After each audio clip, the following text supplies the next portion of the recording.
الحمدللہ وکفا وسلام علی عبادہ الذین اصطفا اما بعد فاعوذ باللہ من الشیطان الرجیم بسم اللہ الرحمن الرحیم رب اشرح لی صدری ویسر لی امری واحلل عقدۃ من لسانی یفقہوا قولی۔ السلام علیکم ورحمۃ اللہ وبرکاتہ۔ ناظرین، فہم القرآن پروگرام کے سلسلے میں آج ہم دوسرے پارے کا مطالعہ کریں گے۔ قرآن مجید اللہ سبحانہ تعالیٰ کی کتاب ہے، ہم سب کی رہنمائی کے لیے بھیجی گئی ہے۔ جو لوگ اس کی طرف رجوع کریں گے وہ سیدھا راستہ پائیں گے۔ اللہ تعالیٰ سے دعا ہے کہ وہ ہمیں اپنی طرف جانے کا صحیح راستہ عطا فرمائے اور ہم قرآن مجید کو اسی طرح سمجھیں جیسے اس کے سمجھنے کا حق ہے، اس کو اسی طرح پڑھیں جیسے اس کو پڑھنے کا حق ہے، حق تلاوتہ ہی۔ پہلے پارے میں ہم نے پڑھا کہ بنی اسرائیل نے جب اللہ سبحانہ تعالیٰ کی نافرمانی کی اور اپنے اس عہد کو پورا نہیں کیا جو انہوں نے اللہ تعالیٰ کے ساتھ کیا تھا، تو اللہ تعالیٰ نے ان سے دینی امامت لے کر بنی اسماعیل میں نبی اکرم صلی اللہ علیہ وسلم کی طرف منتقل کر دی۔ نبی صلی اللہ علیہ وسلم نے مکہ میں اپنی دعوت کا آغاز کیا۔ 13 سال کے بعد جب مکہ والوں نے آپ کو بہت تنگ کیا تو اللہ کے حکم سے آپ نے مدینہ کی طرف ہجرت کی۔ مدینہ آنے کے بعد آپ نے تقریباً 16-17 ماہ بیت المقدس کی طرف منہ کر کے نمازیں ادا کی۔ آپ کے ساتھ آپ کے صحابہ بھی اسی طرف منہ کر کے نماز ادا کرتے رہے۔ چونکہ اول روز سے جب کعبہ تعمیر ہوا تھا تو یہ بات سب کو معلوم تھی، جانی پہچانی تھی کہ آخری نبی کا قبلہ بیت اللہ شریف ہوگا۔ چنانچہ تقریباً 17 ماہ کے بعد یہ حکم آ گیا۔ اس حکم کے آنے کی دیر تھی کہ ہر طرف سے چہ گوئیاں ہونے لگیں۔ اس پر اللہ سبحانہ وتعالیٰ فرماتے ہیں سَيَقُولُ السُّفَهَاءُ مِنَ النَّاسِ مَا وَلَّاهُمْ عَنْ قِبْلَتِهِمُ الَّتِي كَانُوا عَلَيْهَا قُلْ لِلَّهِ الْمَشْرِقُ وَالْمَغْرِبُ يَهْدِي مَن يَشَاءُ إِلَى صِرَاطٍ مُسْتَقِيمٍ۔ نادان لوگ ضرور کہیں گے انہیں کیا ہوا کہ پہلے یہ جس قبلے کی طرف رخ کر کے نماز پڑھتے تھے اس سے یکا یک پھر گئے، یعنی انہوں نے اپنا رخ بیت اللہ کی طرف کر لیا۔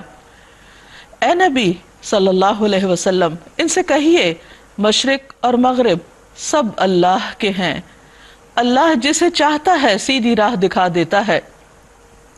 یعنی اصل مقدس سمت وہی ہے جسے اللہ سبحانہ تعالیٰ مقدس قرار دے، ہاں وہ بیت المقدس ہو یا خانہ کعبہ ہو۔ اصل بات اللہ تعالیٰ کا حکم ہے۔ اللہ کے حکم ہی سے آپ صلی اللہ علیہ وسلم بیت المقدس کی طرف منہ کر رہے تھے، جو حضرت سلیمان علیہ السلام کے زمانے سے مسلمانوں کا قبلہ چلا آ رہا تھا، اور اب اللہ ہی کے حکم سے خانہ کعبہ کی طرف آپ نے رخ فرمایا۔ اس پر کسی کو بھی اعتراض کی گنجائش نہیں ہونی چاہیے۔ قبلہ یا کعبہ دراصل مسلمانوں کو منظم کرنے کے لیے ہے، وہ عبادت کے لیے نہیں، یعنی وہ اصل میں مظہر عبادت ہے، عبادت کا ایک سمبل ہے کہ اس کی طرف رخ کیا جاتا ہے، اس کو نہیں پوجا جاتا، اس کی عبادت نہیں کی جاتی، اس لیے کسی کو اس پر اعتراض ہونا نہیں چاہیے تھا۔ لیکن اللہ سبحانہ تعالیٰ نے نبی صلی اللہ علیہ وسلم کو اور آپ کے ساتھیوں کو تسلی دی کہ اعتراض کرنے والے خود دراصل نادان ہیں، ناسمجھ ہیں، اس لیے وہ ایسی باتیں کر رہے ہیں۔ اصل بات تو یہ ہے کہ مشرق و مغرب سب اللہ کا ہے، اور اسی طرح تو ہم نے تمہیں ایک امت وسط بنایا ہے، یعنی امت محمد صلی اللہ علیہ وسلم کو، اور وسط کا معنی یہاں بہترین امت، معتدل امت۔ کیوں یہ اعزاز کیوں بخشا؟ لِتَكُونُوا شُهَدَاءَ عَلَى النَّاسِ، تاکہ تم دنیا کے لوگوں پر گواہ ہو، ان کے سامنے حق کا پیغام رکھو۔ وَيَكُونَ الرَّسُولُ عَلَيْكُمْ شَهِيدًا، اور رسول تم پر گواہ ہو۔ وَمَا جَعَلْنَا الْقِبْلَةَ الَّتِي كُنْتَ عَلَيْهَا إِلَّا لِنَعْلَمَ مَن يَتَّبِعُ الرَّسُولَ مِمَّن يَنقَلِبُ عَلَىٰ عَقِبَيْهِ، پہلے جس طرف تم رخ کرتے تھے اس کو تو ہم نے صرف یہ دیکھنے کے لیے قبلہ مقرر کیا تھا، یعنی بیت المقدس کو، کہ کون رسول کی پیروی کرتا ہے۔ یعنی اس میں مسلمانوں کا ایک امتحان تھا کہ مکہ سے آنے کے بعد خانہ کعبہ کو چھوڑ کر وہ بیت المقدس کی طرف رخ کر رہے تھے، اور کون الٹا پھر جاتا ہے، یعنی کون پروفٹ کی، نبی صلی اللہ علیہ وسلم کی پیروی نہیں کرتا اور اپنی مرضی کرتا ہے۔ یہ معاملہ تھا تو بڑا سخت، مگر ان لوگوں کے لیے کچھ بھی نہیں سخت تھا جو اللہ کی ہدایت سے فیض یاب تھے۔ اس پر کچھ لوگوں کو یہ خیال بھی آیا اور ان کے دل میں یہ وسوسے بھی ڈالے گئے کہ کہیں ایسا نہ ہو کہ جو لوگ بیت المقدس کی طرف منہ کر کے نماز پڑھتے رہے اور وہ اب دنیا میں بھی نہیں رہے، یا جو رہے بھی ان کی نمازیں شاید قبول نہ ہوئی ہوں، کیونکہ اب آخری قبلہ خانہ کعبہ کو مقرر کیا جا رہا ہے۔ تو اس پر اللہ تعالیٰ فرماتے ہیں وَمَا كَانَ اللَّهُ لِيُضِيعَ إِيمَانَكُمْ، اللہ تعالیٰ ایسا نہیں کہ تمہارے ایمان کو ضائع کر دے۔ یہاں ایمان سے مراد نماز ہے، اس سے نماز کی اہمیت کا بھی پتہ چلتا ہے۔ اللہ تعالیٰ نے یہاں صلاۃ کا لفظ استعمال نہیں کیا بلکہ ایمان کا کیا، کیونکہ جو شخص نماز ادا نہیں کرتا اس کا دراصل ایمان کمزور ہوتا ہے، وہ اس کے ایمان کے لیے خطرناک ہوتا ہے۔ اس لیے جو شخص اللہ کو مانتا ہو، جو شخص آخرت کو مانتا ہو، اس کے لیے لازم ہے کہ وہ اپنی اس سچائی کا کہ وہ ایمان رکھتا ہے عمل سے ثبوت دے، اور عملی ثبوت میں سب سے بڑا ثبوت اللہ کے آگے اپنی عجز و انکساری کا اظہار کرنا، اللہ کے آگے جھکنا، زمین کے اوپر اپنا سر یا پیشانی رکھ کر اللہ کے آگے اپنے عجز و انکسار کا اظہار کرنا ہے۔ ان اللہ بالناس لرؤوف الرحیم، یقین جانو کہ وہ لوگوں کے حق میں نہایت شفیق اور رحیم ہے۔ وہ لوگوں کو آزماتا ضرور ہے، لیکن ایسی تبدیلیوں سے، چینج سے وہ لوگوں کو پریشان نہیں کرنا چاہتا، وہ ان کے اعمال کو ضائع نہیں کرتا۔ کہا جاتا ہے کہ چینج از ڈیتھ، یعنی چینج کو ایکسیپٹ کرنا اتنا ہی مشکل ہوتا ہے جتنا موت کو ایکسیپٹ کرنا مشکل ہوتا ہے، لیکن تبدیلی انسان کے لیے عام طور پر بہتر اپرچونٹیز اور بہتر مواقع فراہم کرتی ہے۔ اس لیے بندہ مومن کو ہمیشہ اللہ کی اطاعت میں سرگرم رہنا چاہیے، اور ان باتوں کو اہمیت نہیں دینی چاہیے کہ کل ایک بات کہی گئی اور آج اس بات کو تبدیل کیوں کیا جا رہا ہے۔ پھر فرمایا قد نرى تقلب وجهك في السماء، یہ آپ کے منہ کا بار بار آسمان کی طرف اٹھنا ہم دیکھ رہے ہیں، ہم اسی قبلے کی طرف آپ کو پھیر دیتے ہیں جسے آپ پسند کرتے ہیں۔ نبی صلی اللہ علیہ وسلم سے خطاب ہے، کیونکہ آپ کو بھی یہ انتظار تھا کہ قبلے کی تبدیلی کا حکم آئے۔ تو مسجد حرام کی طرف رخ پھیر دو، اب جہاں کہیں تم ہو اسی کی طرف منہ کر کے نماز پڑھا کرو۔ یہ لوگ جنہیں کتاب دی گئی تھی خوب جانتے ہیں کہ تحویل قبلہ کا یہ حکم ان کے رب ہی کی طرف سے ہے، یعنی ان کو معلوم تھا، تمام پیغمبروں نے یہ بات اپنی قوموں کو بتائی تھی کہ آخری نبی کا قبلہ خانہ کعبہ ہوگا، اور برحق ہے، مگر اس کے باوجود جو کچھ یہ کر رہے ہیں اللہ اس سے غافل نہیں ہے۔ تم ان اہل کتاب کے پاس خواہ کوئی نشانی لاؤ، ممکن نہیں کہ یہ تمہارے قبلے کی پیروی کرنے لگیں، اور نہ تمہارے لیے یہ ممکن ہے کہ ان کے قبلے کی پیروی کرو، اور ان میں سے کوئی گروہ بھی دوسرے کے قبلے کی پیروی کے لیے تیار نہیں ہے۔ اور اگر تم نے اس علم کے بعد جو تمہارے پاس آ چکا ہے ان کی خواہشات کی پیروی کی تو یقیناً تمہارا شمار ظالموں میں ہوگا۔ یعنی نبی صلی اللہ علیہ وسلم ایسا کرنے والے نہیں تھے۔ آپ کو خطاب کر کے باقی سب کو سمجھایا جا رہا ہے کہ علم کے آنے کے بعد انسان کو پھر اس کی پیروی کرنی چاہیے، اپنے دل کی مرضی نہیں۔ الذین آتیناہم الکتاب یعرفونہ کما یعرفون ابناءہم، جن لوگوں کو ہم نے کتاب دی ہے وہ اس کو ایسے پہچانتے ہیں جیسے اپنی اولاد کو پہچانتے ہیں، یعنی اتنا زیادہ حقیقت کا علم رکھتے ہیں۔ مگر ان میں سے ایک گروہ جانتے بوجھتے حق کو چھپا رہا ہے۔ یہ قطعی ایک امر حق ہے، سچی بات ہے، تمہارے رب کی طرف سے ہے، لہٰذا اس کے متعلق تم ہرگز کسی شک میں نہ پڑو۔ وَلِكُلٍّ وِجْهَةٌ هُوَ مُوَلِّيهَا فَاسْتَبِقُوا الْخَيْرَاتِ، ہر ایک کے لیے ایک رخ ہے جس کی طرف وہ مڑتا ہے، یعنی ہر شخص کی زندگی میں ایک سینٹر آف لائف ہوتا ہے جس کی طرف انسان پلٹ پلٹ کر جاتا ہے، ایک مرکز محبت ہوتا ہے، ایک ایسا نقطہ ہوتا ہے کہ جس کی طرف انسان ہمیشہ رجوع کرتا ہے، اور اہل ایمان کے اندر ان کے دلوں میں وہ مرکز محبت وہ اللہ کا گھر ہے جس کی طرف وہ بار بار پلٹ کر جاتے ہیں، دن میں کئی بار اس کی طرف رخ کر کے نماز ادا کرتے ہیں۔ اور اسی طرح باقی قومیں بھی اپنے اپنے شعار کو اپناتی ہیں اور ان کی طرف رجوع کرتی ہیں، لیکن اس کے باوجود اصل چیز کیا ہے؟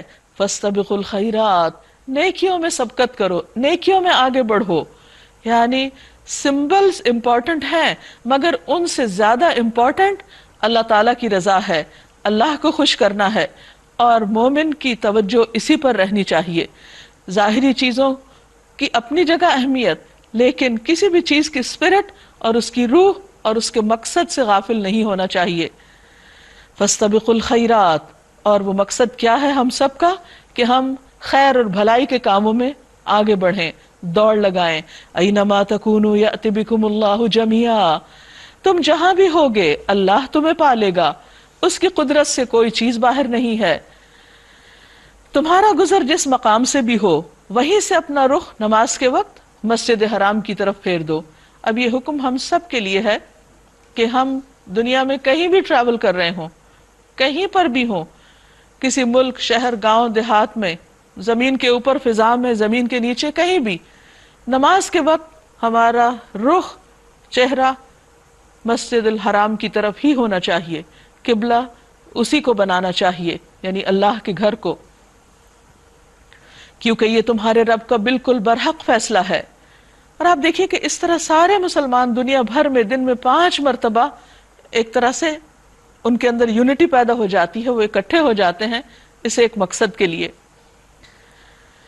اور اللہ تم لوگوں کے اعمال سے بے خبر نہیں، اور جہاں سے بھی تمہارا گزر ہو، یعنی راستہ چلتے ہوئے بھی اپنا رخ مسجد حرام ہی کی طرف پھیرا کرو یا نماز میں، اور جہاں بھی تم ہو اسی کی طرف منہ کر کے نماز پڑھو، تاکہ لوگوں کو تمہارے خلاف کوئی حجت نہ ملے، یعنی کوئی یہ نہ کہے کہ یہ کیسے لوگ ہیں، کبھی کسی طرف رخ کرتے ہیں اور کبھی کسی طرف۔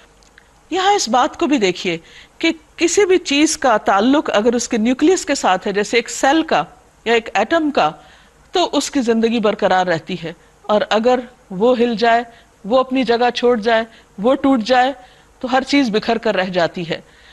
قبلہ ایک ایسی چیز ہے کہ جب سب مسلمانوں کے درمیان اتحاد اور یونٹی پیدا کرنے کا ذریعہ ہے۔ ہاں جو ظالم ہیں ان کی زبان کسی حال میں بند نہ ہوگی۔ فلا تخشوہم واخشونی، تو تم ان سے نہ ڈرو بلکہ مجھ سے ڈرو۔ اور یہ ایک عام حکم ہے زندگی کے سارے معاملات میں، انسان کچھ بھی کر رہا ہو تو وہ کام اس کو لوگوں کے ڈر سے نہیں کرنا چاہیے، اللہ کے ڈر سے کرنا چاہیے، کیونکہ جو شخص اللہ سے ڈرتا ہے اللہ تعالیٰ اس کے لیے کافی ہو جاتا ہے۔ حدیث میں آتا ہے نبی صلی اللہ علیہ وسلم نے فرمایا 3 نیکیاں نجات دینے والی ہیں، یعنی جس شخص کے اندر 3 خوبیاں ہوں گی وہ کامیاب ہو جائے گا۔ خلوت و جلوت میں اللہ کی خشیت، ہر حال میں لوگوں کے سامنے ہو یا تنہائی میں اللہ ہی کا ڈر۔ فقر اور غنا میں میانہ روی، اعتدال کا راستہ، اور غضب اور رضا میں عدل، انصاف، یعنی کسی بھی حال میں۔ پھر اسی طرح آپ صلی اللہ علیہ وسلم نے فرمایا لوگوں کی ہیبت تم میں سے کسی کو حق بات کہنے سے نہ روکے جبکہ وہ خود اسے دیکھ لے یا مشاہدہ کر لے یا سن لے، یعنی جب سچی بات معلوم ہو جائے تو پھر لوگوں سے نہیں ڈرنا چاہیے، حق بات ہی کرنی چاہیے۔ وَلِأُتِمَّ نِعْمَتِي عَلَيْكُمْ، اور تاکہ میں اپنی نعمت تم پر تمام کر دوں، وَلَعَلَّكُمْ تَهْتَدُونَ، اور تاکہ تم ہدایت پا جاؤ۔ اسی طرح جیسے ہم نے تم میں ایک رسول بھیجا جو تمہی میں سے ہے، یتلو علیکم آیاتنا، تم پر ہماری آیات پڑھتا ہے، ویزکیکم، اور تمہارا تزکیہ کرتا ہے، ویعلمکم الکتاب والحکمہ، اور تم کو کتاب و حکمت کی تعلیم دیتا ہے، ویعلمکم ما لم تکونوا تعلمون، اور تمہیں وہ سکھاتا ہے جو تم جانتے نہ تھے، یعنی جن چیزوں، جن حقائق اور جن سچائیوں کے بارے میں تم ناواقف تھے وہ رسول اللہ صلی اللہ علیہ وسلم نے تمہیں آ کر اچھی طرح بتا دی۔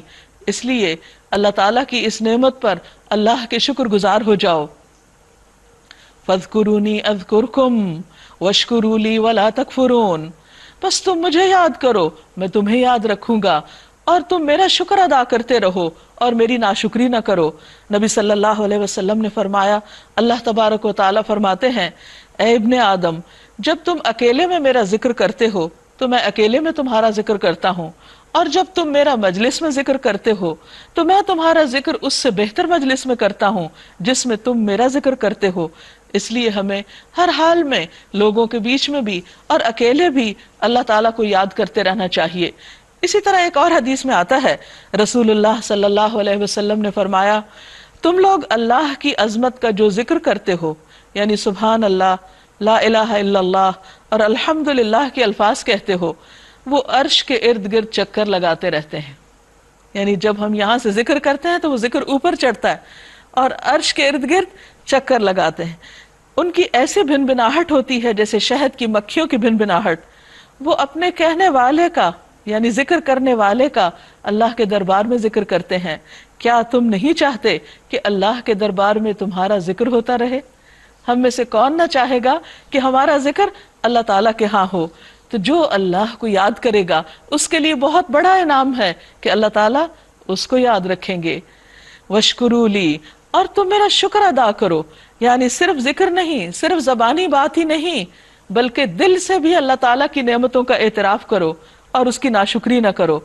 حضرت عمر نے عرض کیا، یا رسول اللہ صلی اللہ علیہ وسلم، ہم کون سا مال اپنے پاس رکھیں؟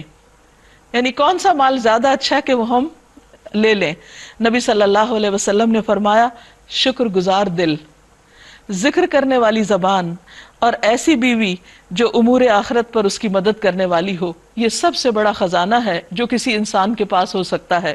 ایک اور روایت میں آتا ہے، جابر بن عبداللہ کہتے ہیں کہ میں نے رسول اللہ صلی اللہ علیہ وسلم کو فرماتے ہوئے سنا، سب سے افضل شکر الحمدللہ ہے. لہذا ہم سب کو اللہ کا ذکر اور شکر کرتے رہنا چاہیے، کیونکہ اسی میں انسان کی خیر و بھلائی ہے. دنیا میں بھی دل میں اطمینان ہوتا ہے اور آخرت میں بھی درجات بلند ہوں گے. اور پھر یہ سب سے بڑھ کر کہ انسان اللہ تعالیٰ کی رحمت اور اس کی توجہ کا مرکز رہتا ہے. یا ایھا الذین آمنوا، اے لوگو جو ایمان لائے ہو، استعینوا بالصبر والصلاۃ، صبر اور نماز کے ساتھ مدد چاہو. انسان کو زندگی میں بہت دفعہ ناخوشگوار حالات پیش آتے ہیں. ایسے میں انسان کو مایوس ہونے کی بجائے اللہ تعالیٰ کی طرف رجوع کرنا چاہیے اور اللہ سے مدد مانگنی چاہیے. ویسے بھی ہم ہر نماز میں ہاتھ باندھ کر کہتے ہیں، ایاک نعبد و ایاک نستعین، صرف تیری ہم عبادت کرتے ہیں اور صرف تجھ سے ہم مدد چاہتے ہیں. لیکن جب مشکل آتی ہے تو ہم اس وقت بعض اوقات ذکر کرنا، اللہ سے مدد مانگنا بھول جاتے ہیں. ایسے میں انسان کو کسی دوسرے کی طرف رجوع کرنے سے پہلے اللہ تعالیٰ کو یاد کرنا چاہیے اور اس سے دعا کرنی چاہیے، کیونکہ انسان کا دشمن شیطان اس کو مایوسی اور پریشانی کے عالم میں اللہ کی یاد بھلوا دیتا ہے. اور پھر کون ہے جو اللہ سے بڑھ کر ہماری مدد کر سکتا ہو؟ استعینوا بالصبر والصلاۃ. لیکن ایک شرط ہے کہ جب اللہ سے مدد مانگو تو صبر کے ساتھ، جلد بازی نہ کرو، کیونکہ اللہ تعالیٰ کے ہاں ہر چیز کا ایک وقت مقرر ہے. اللہ جب چاہے گا، جو وقت تمہارے حق میں بہتر ہوگا، اس وقت تمہاری تکلیف دور کر دے گا. اس لیے جم کے پکارتے رہو، مانگتے رہو، اور اس کے ساتھ ساتھ نماز کی پابندی کرو، کیونکہ اگر کوئی شخص اللہ تعالیٰ کی حدود کی حفاظت کرے گا تو اللہ تعالیٰ اس کی حفاظت کرے گا. نبی صلی اللہ علیہ وسلم نے ایک مرتبہ نصیحت کرتے ہوئے فرمایا، احفظ اللہ یحفظک، تم اللہ کی حدوں کی حفاظت کرو، اللہ تعالیٰ کے احکامات کی حفاظت کرو، اللہ تمہاری حفاظت کرے گا. ان اللہ مع الصابرین، بے شک اللہ صبر کرنے والوں کے ساتھ ہے.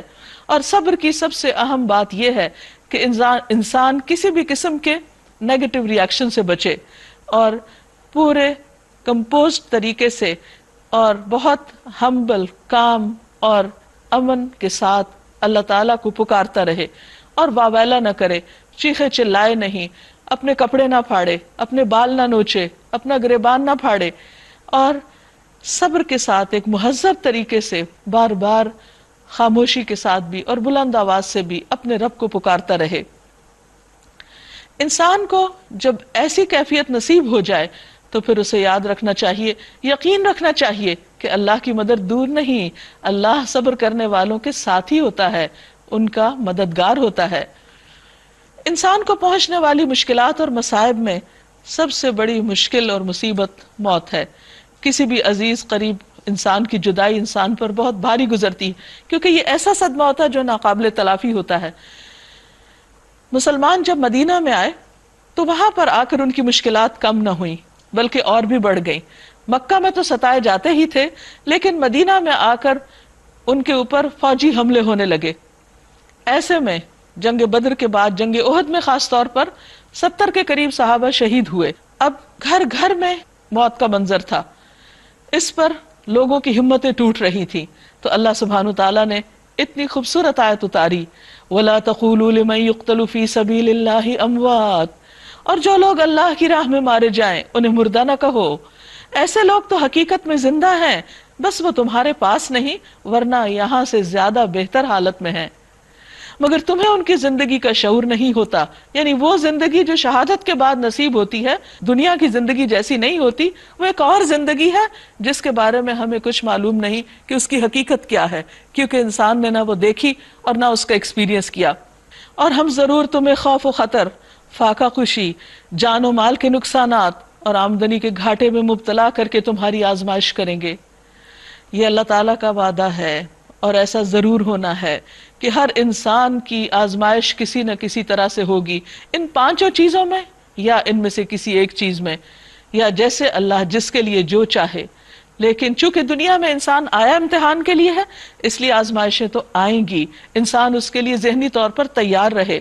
وَلَنَبْلُوَنَّكُمْ بِشَيْءٍ مِّنَ الْخَوْفِ، اور البتہ ضرور ضرور آزمائیں گے ہم تم کو خوف کے ساتھ۔ خوف کسی بھی چیز کا ہو سکتا ہے، خواہ وہ کاکروچ کا ہو، چھپکلی کا ہو، اندھیرے کا ہو یا کسی اور چیز کا، لیکن انسان کا بارہا واسطہ خوف کے ساتھ رہتا ہے۔ والجوع، بھوک، ونقص من الاموال، مال کی کمی، کبھی جاب چلی جاتی، کبھی بزنس ڈاؤن ہو جاتا ہے، والانفس، جانوں کی کمی، کوئی دنیا سے چلا جاتا ہے عزیز قریب رشتہ دار، والثمرات، اور پھل جس میں انسان کی اولاد بھی ہو سکتی ہے، وبشر الصابرین، اور خوشخبری دے دو صبر کرنے والوں کو۔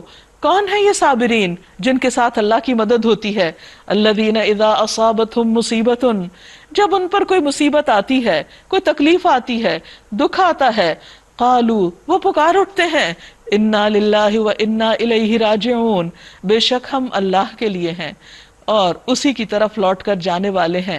یعنی اگر کوئی چیز چلی گئی، مال چلا گیا، اولاد چلی گئی، یا کوئی اور جدا ہو گیا، یا پھر مال چلا گیا، یا کسی طرح کا خوف اور بھوک ہے، تو کوئی بات نہیں، ہم کون سا ہمیشہ دنیا میں رہیں گے، ہمیں بھی تو جانا ہے، کوئی پہلے چلا گیا، کوئی بعد میں جانے والا ہے، اس دنیا میں رہنے کے لیے اور ہمیشہ رہنے کے لیے تو کوئی بھی نہیں آیا، اس لیے وہ صبر کرتے ہیں اور فوراً انا للہ پڑھتے ہیں۔ ایسے لوگوں کے لیے کیا خوشخبری ہے، اولئک علیہم صلوات من ربہم، ان پر ان کے رب کی طرف سے بڑی عنایات ہوں گی، ورحمہ، اور رحمت ہوگی، واولئک ھم المہتدون، اور یہی لوگ ہدایت یافتہ ہیں، سیدھے راستے پر ہیں۔ ان الصفا والمروۃ من شعائر اللہ، یقیناً صفا اور مروہ اللہ کی نشانیوں میں سے ہیں۔ صفا و مروہ وہ مقام ہے جہاں حضرت ہاجرہ نے اپنے بچے کے لیے پانی کی تلاش میں دوڑ لگائی تھی، کبھی ایک پہاڑی پر، کبھی دوسری پہاڑی پر۔ وہ انتہائی مشکل وقت میں تنہا خاتون اس ویران جگہ پر صرف ایک دودھ پیتے بچے کے ساتھ موجود تھیں اور پانی کی تلاش میں دوڑ رہی تھیں، لیکن کس قدر وہ صابر خاتون تھیں۔ جب انہوں نے اللہ کی خاطر صبر کیا تو اللہ تعالیٰ نے اس جگہ کو اپنی نشانی قرار دے دیا۔ فمن حج البیت او اعتمر فلا جناح علیہ ان یطوف بہما، لہٰذا جو شخص بیت اللہ کا حج یا عمرہ کرے اس کے لیے گناہ کی کوئی بات نہیں کہ وہ ان دونوں پہاڑیوں کے درمیان سعی کرے، اور جو برضا و رغبت کوئی بھلائی کا کام کرے گا اللہ کو اس کا علم ہے اور وہ اس کی قدر کرنے والا ہے۔ پھر فرمایا ان الذین یکتمون ما انزلنا من البینات والہدی، جو لوگ ہماری نازل کی ہوئی روشن تعلیمات اور ہدایات کو چھپاتے ہیں، حالانکہ ہم انہیں سب انسانوں کی رہنمائی کے لیے اپنی کتاب میں بیان کر چکے ہیں، یقین جانو کہ اللہ بھی ان پر لعنت کرتا ہے، تمام لعنت کرنے والے بھی ان پہ لعنت بھیجتے ہیں۔ یعنی ایسے لوگ اللہ کی رحمت سے محروم ہیں جنہوں نے حق کو چھپایا ہوا ہے، جو لوگوں کو سیدھی راہ نہیں بتاتے، حالانکہ وہ خود جانتے ہیں کہ صحیح اور غلط کیا ہے۔ البتہ جو اس سے باز آ جائیں اور اپنی اصلاح کر لیں اور جو کچھ چھپاتے تھے اسے بیان کرنے لگیں، ان کو میں معاف کر دوں گا، اور میں بڑا درگزر کرنے والا اور رحم کرنے والا ہوں۔ جن لوگوں نے کفر کا رویہ اختیار کیا اور کفر ہی کی حالت میں جان دی، ان پر اللہ اور فرشتوں اور تمام انسانوں کی لعنت ہے، اسی حالت میں وہ ہمیشہ رہیں گے، نہ ان کی سزا میں تخفیف ہوگی اور نہ پھر کوئی دوسری مہلت ان کو دی جائے گی۔ وَإِلَٰهُكُمْ إِلَٰهٌ وَاحِدٌ، تمہارا الہ برحق بس ایک ہی ہے، لا الہ الا ہو، اس کے سوا کوئی الہ نہیں، الرحمن بہت مہربان، الرحیم بار بار رحم فرمانے والا ہے۔ اس رب کو پہچاننے کے لیے، اپنے الہ کو جاننے کے لیے کیا کرو؟ اس کی بنائی ہوئی چیزوں پر غور و فکر کرو، اس کی نشانیوں کو دیکھو۔ اور وہ کیا ہیں؟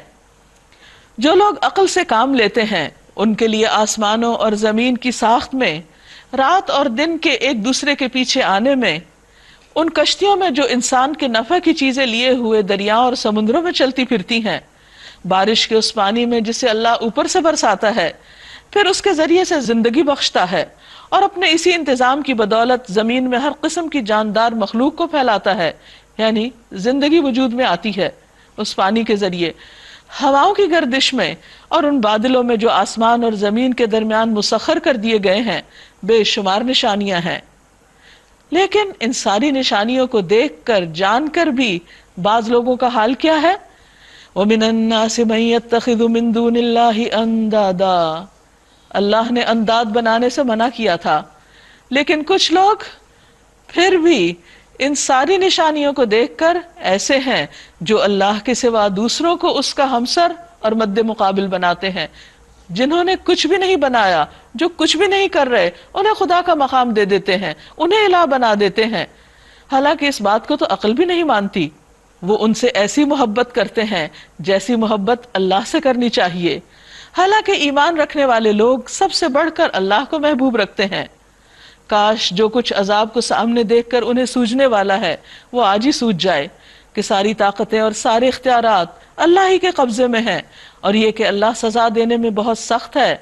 جب وہ سزا دے گا اس وقت کیفیت یہ ہوگی کہ وہ پیشوا اور رہنما جن کی دنیا میں پیروی کی گئی تھی، یعنی انہیں الہ کا ایک طرح سے درجہ دے دیا گیا تھا کہ اللہ کی بات چھوڑ کر ان کی بات مانی جاتی تھی، وہ اپنے پیروکاروں سے بے تعلقی ظاہر کریں گے۔ وہاں جا کر وہ اپنے فالوورز کو ڈسکارڈ کر دیں گے اور ان کو ریجیکٹ کر دیں گے، مگر سزا پا کر رہیں گے، اور ان کے سارے اسباب کا سلسلہ کٹ جائے گا، کوئی رشتہ داری باقی نہ رہے گی۔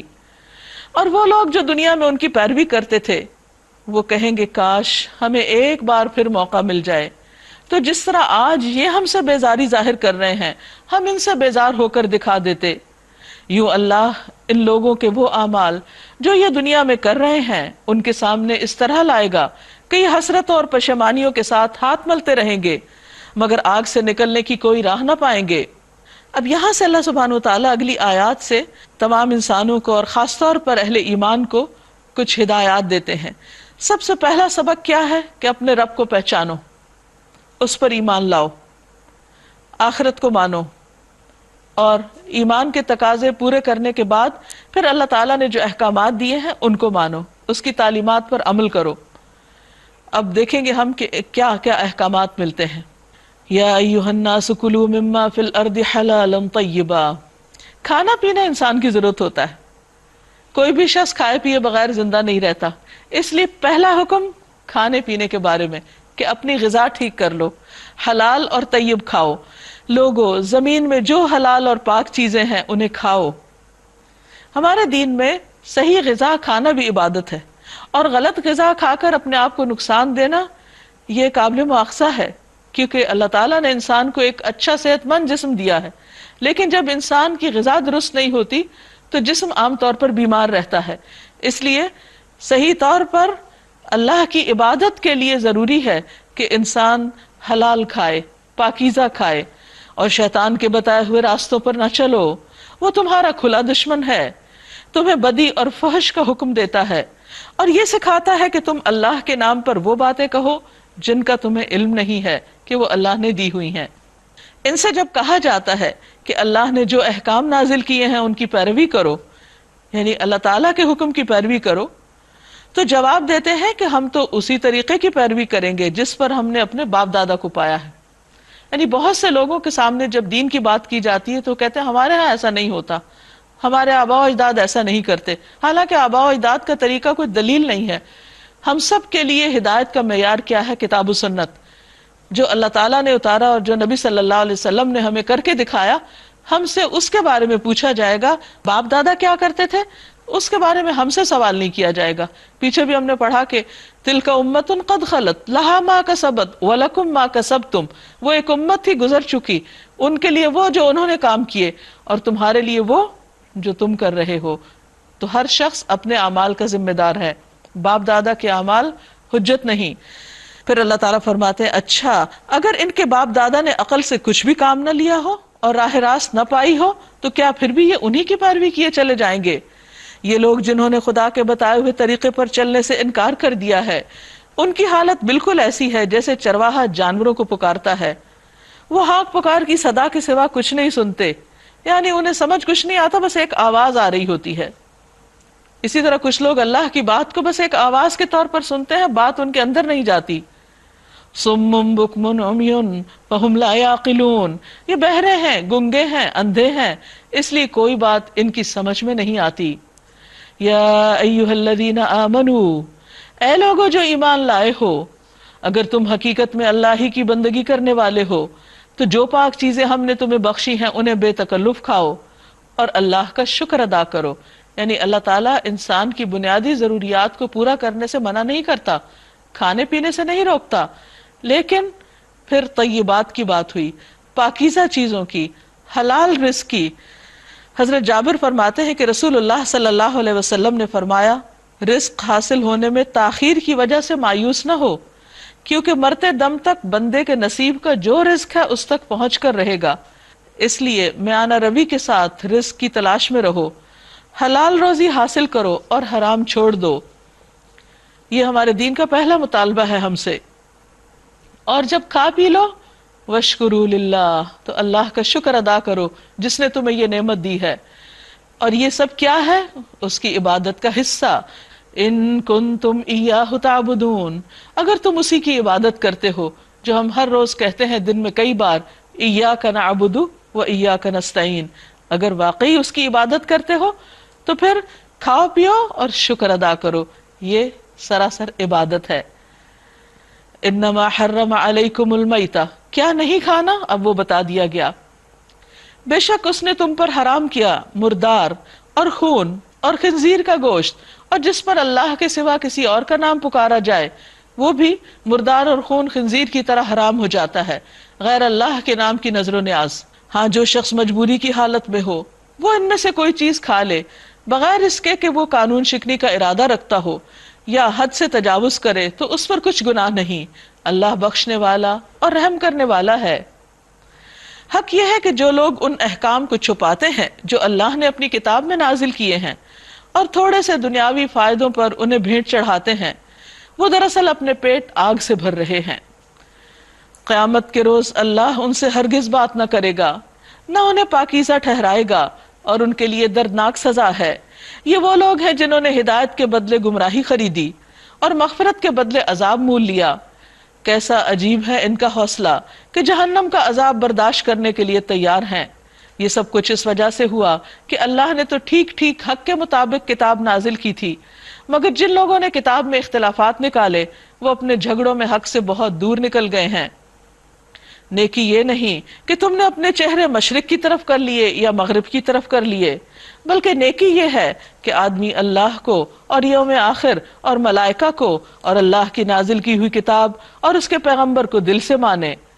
لیس البر ان تولوا وجوہکم قبل المشرق والمغرب ولکن البر من آمن باللہ والیوم الآخر والملائکۃ والکتاب والنبیین وآتى المال على حبہ ذوی القربى والیتامى والمساکین وابن السبیل. نیکی کیا ہے کہ اللہ کی محبت میں اپنا دل پسند مال رشتہ داروں اور یتیموں، مسکینوں اور مسافروں پر، مدد کے لیے ہاتھ پھیلانے والوں پر اور غلاموں کی رہائی پر خرچ کرے. یعنی انسان اللہ کے راستے میں مال خرچ کرنے والا ہو، کسی پر احسان نہیں جتائے بلکہ اللہ کی محبت میں یہ کام کرے. نماز قائم کرے اور زکوٰۃ دے.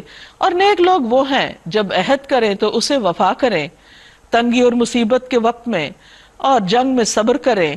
یہی سچے لوگ ہیں اور یہی متقی ہیں. اے لوگو جو ایمان لائے ہو، تمہارے لیے قتل کے مقدموں میں قصاص کا حکم لکھ دیا گیا ہے. قصاص کہتے ہیں خون کے بدلے کو، یعنی اس آدمی کے ساتھ جس نے قتل کیا وہی کیا جائے جو اس نے دوسرے کے ساتھ کیا ہے. آزاد آدمی نے قتل کیا ہو تو اس آزاد ہی سے بدلہ لیا جائے. غلام قاتل ہو تو وہ غلام ہی قتل کیا جائے. عورت اس جرم کی مرتکب ہو تو اس عورت ہی سے قصاص لیا جائے. ہاں اگر کسی قاتل کے ساتھ اس کا بھائی کچھ نرمی کرنے کے لیے تیار ہو تو معروف طریقے کے مطابق خون بہا کا تسویہ ہونا چاہیے. اور قاتل کو لازم ہے کہ راستی کے ساتھ خون بہا ادا کر دے. یہ تمہارے رب کی طرف سے تخفیف اور رحمت ہے. اس پر بھی جو زیادتی کرے اس کے لیے دردناک سزا ہے. عقل رکھنے والو تمہارے لیے قصاص میں زندگی ہے. امید ہے کہ تم اس کی خلاف ورزی سے پرہیز کرو گے. قصاص میں زندگی، ہاں جب کوئی شخص کسی کی جان لے اگر بدلے میں اس کی جان لے لی جائے تو دوسروں کو سخت عبرت ہوگی. اور پھر کوئی بھی شخص کسی کی جان لینے سے پرہیز کرے گا 100 دفعہ سوچے گا کہ اگر میں نے کسی پہ ہاتھ اٹھایا تو یہی سلوک میرے ساتھ کیا جائے گا. اس طرح اللہ تعالیٰ فرماتے ہیں کہ مت گھبراؤ بدلہ لینے سے، کیونکہ بدلہ لینے سے مزید جانیں بچ جائیں گی. اور اگر تم نے ایسا نہیں کیا تو پھر نتیجہ ہم سب دیکھتے ہیں کہ انسان کا خون کتنا ارزاں ہو چکا ہے. تم پر فرض کیا گیا کہ جب تم میں سے کسی کی موت کا وقت آئے اور وہ اپنے پیچھے مال چھوڑ رہا ہو تو والدین اور رشتہ داروں کے لیے معروف طریقے سے وصیت کرے. وصیت ایک ایسا حق ہے کہ جو لوگ قانونی وارث نہ ہوں تو اللہ سبحانہ تعالیٰ نے ان کو وصیت کے ذریعے حق دلوایا ہے ان کی ضروریات پوری کرنے کے لیے. اور وصیت صرف 1/3 میں ہو سکتی ہے اور وصیت وارثوں کے لیے نہیں ہوا کرتی. یہ ان لوگوں کے لیے جو وارثوں کے علاوہ ہوتے ہیں. یہ حق ہے متقی لوگوں پر.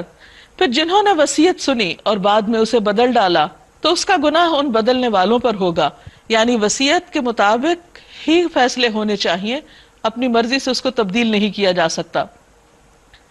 اللہ سب کچھ سنتا اور جانتا ہے. البتہ جس کو یہ اندیشہ ہو کہ وصیت کرنے والے نے نادانستہ یا قصداً حق تلفی کی ہے اور پھر معاملے سے تعلق رکھنے والوں کے درمیان وہ اصلاح کرے تو اس پر کچھ گناہ نہیں. یعنی وصیت کرنے والا اگر کوئی غلطی کر رہا ہے تو اس سے روکا جا سکتا ہے. ان اللہ غفور الرحیم، بے شک اللہ غفور الرحیم ہے. یا ایھا الذین آمنوا کتب علیکم الصیام کما کتب علی الذین من قبلکم لعلکم تتقون. اے لوگو جو ایمان لائے ہو، تم پر روزے فرض کر دیے گئے ہیں جس طرح تم سے پہلے انبیاء کے پیروکاروں پر فرض کیے گئے. اس سے توقع ہے کہ تمہارے اندر تقوی پیدا ہوگا. یعنی روزے کی عبادت کا مقصد لوگوں کو بھوکا پیاسا رکھنا نہیں ہے. اس کا مقصد یہ ہے کہ ان کے اندر اس بھوک پیاس کی وجہ سے سیلف ریئلائزیشن ہو، ان کے اندر خود احتسابی کا ایک جذبہ پیدا ہو، ان کے اندر تقوی کی کیفیت پیدا ہو. اور جس کے اندر تقوی خدا خوفی آ جائے وہ بہت سے گناہوں سے بچ جاتا ہے. ایام معدودات، گنتی کے چند دن ہیں، گنتے گنتے گزر جاتے ہیں.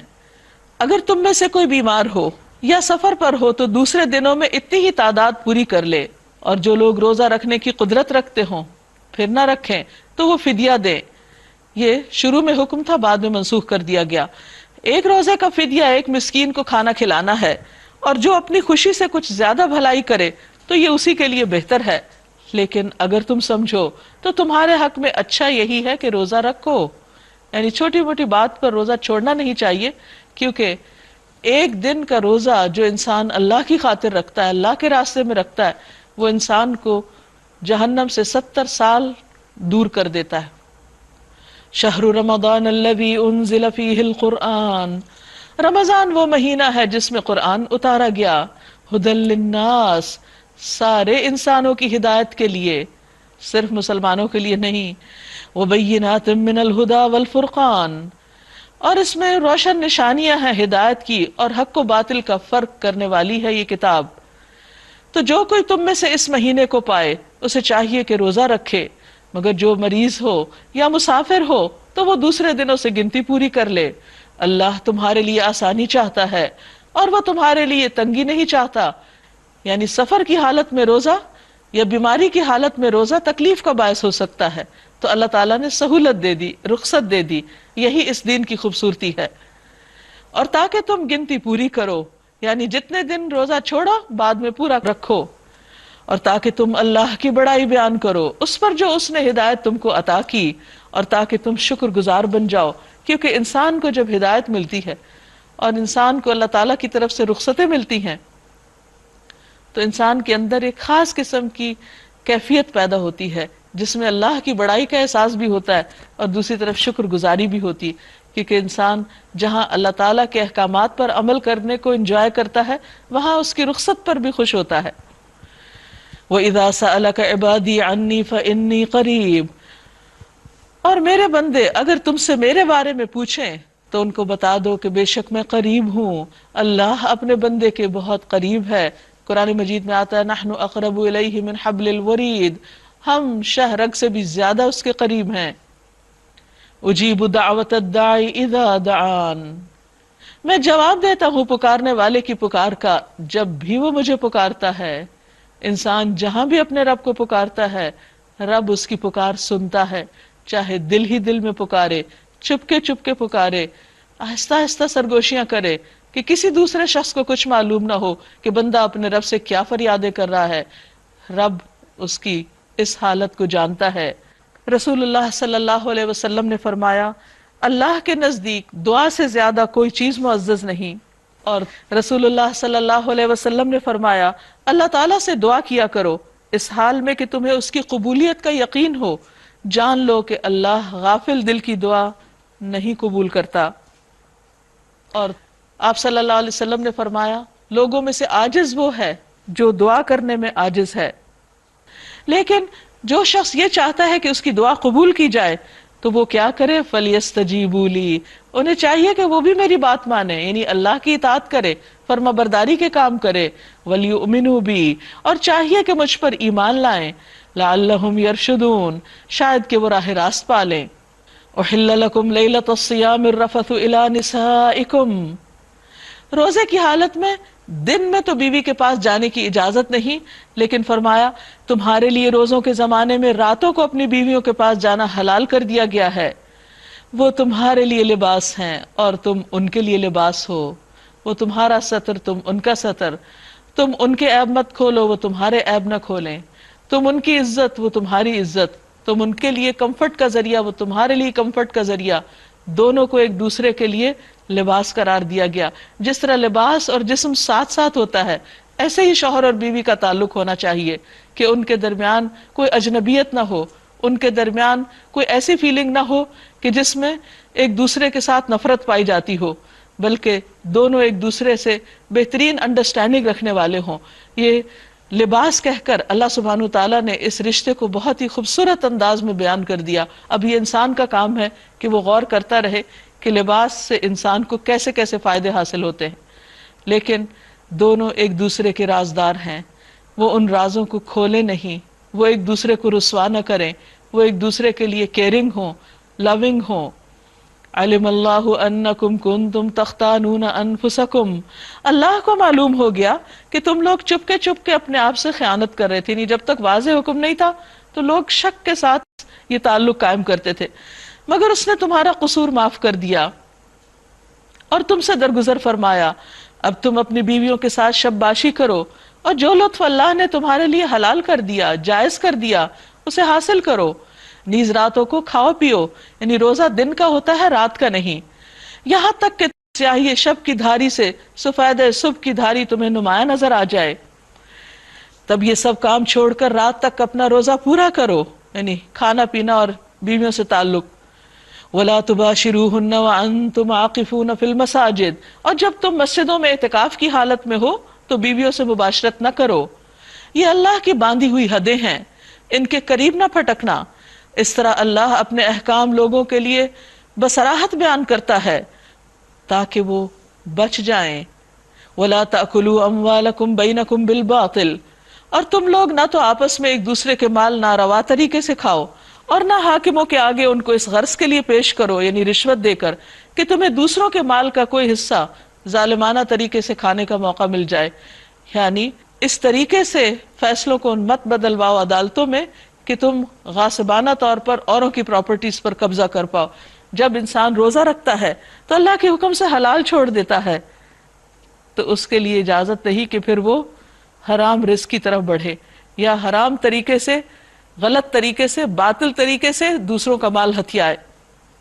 یسألونک عن الأہلہ، لوگ تم سے چاند کے بارے میں پوچھتے ہیں کہ یہ کیا ہے، کبھی گھٹتا ہے کبھی بڑھتا ہے۔ قدیم زمانے سے لوگوں کے اندر چاند کے بارے میں کچھ توہمات وغیرہ پائے جاتے تھے، تو اسلام نے آ کر اس کو واضح کر دیا۔ کہو یہ لوگوں کے لیے تاریخوں کی تعین اور حج کی علامتیں ہیں، یہ تو ایک عالمی کیلنڈر ہے۔ نیز ان سے کہو یہ کوئی نیکی کا کام نہیں کہ تم اپنے گھروں میں پیچھے کی طرف سے داخل ہوتے ہو۔ اہل عرب کی جاہلیت کے دور کی ایک رسم کا خاتمہ کیا گیا کہ اگر وہ حج کے لیے گھر سے نکل جاتے تو پھر واپس اگر کسی کام سے آنا ہوتا تو دروازے سے نہیں آتے تھے، پچھلی طرف سے دیوار پھلانگ کے آتے۔ تو فرمایا کہ یہ کوئی نیکی کا کام نہیں۔ وَلَكِنَّ الْبِرَّ مَنِ اتَّقَى، لیکن نیکی تو اس کی ہے جو تقوی اختیار کرے، جو اللہ سے ڈرتا ہو۔ وَأْتُوا الْبُيُوتَ مِنْ أَبْوَابِهَا، اور گھروں کو ان کے دروازوں سے آؤ، یعنی کسی بھی کام کو کرنے کے لیے رائٹ اپروچ، اچھا کام، اچھا طریقہ۔ اچھا کام اگر غلط طریقے سے کیا جائے تو وہ اچھا نہیں رہتا، اس لیے گھر میں آنا انسان کی ضرورت ہے، اس کے لیے اپنے آپ کو مشقت میں نہ ڈالو۔ دین کی روح یہ نہیں کہ انسان اس قسم کے طریقوں سے خود کو مصیبت میں ڈالے۔ واتقوا اللہ، اصل روح اور اسپرٹ کیا ہے کہ اللہ کا خوف تمہارے اندر ہو، اللہ سے ڈرو۔ کیوں؟ لعلکم تفلحون، تاکہ تم کامیاب ہو جاؤ دنیا میں بھی اور آخرت میں بھی۔ تو گویا چاند سے متعلق جو توہمات ہیں یا گھروں میں سیدھے رستے سے آنے کے متعلق جو توہمات ہیں، ان کا اسلام سے کوئی تعلق نہیں۔ اور تم اللہ کی راہ میں ان لوگوں سے لڑو جہاں بھی تمہارا ان سے مقابلہ پیش آئے، اور انہیں نکالو جہاں سے انہوں نے تم کو نکالا، یعنی بدلہ لینے کی اجازت ہے۔ اس لیے کہ قتل اگرچہ برا ہے مگر فتنہ اس سے بھی زیادہ برا ہے، یعنی پرسیکیوشن، اور تمہیں جو اپنے دین پر عمل نہیں کرنے دیتے وہ تو اس سے بھی بڑا جرم ہے۔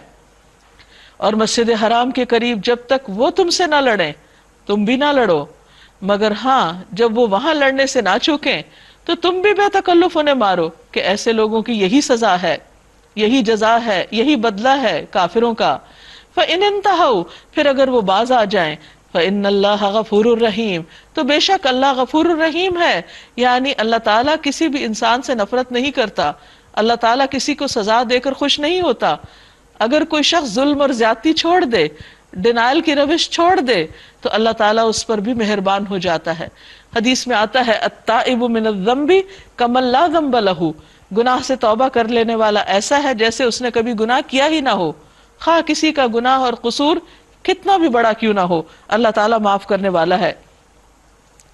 تم ان سے لڑتے رہو یہاں تک کہ فتنہ باقی نہ رہے اور دین اللہ کے لیے ہو جائے، یعنی جنگ کا اصل مقصد فتنہ ختم کرنا ہے۔ پھر اگر وہ باز آ جائیں تو سمجھ لو کہ ظالموں کے سوا کسی اور پر دست درازی روا نہیں۔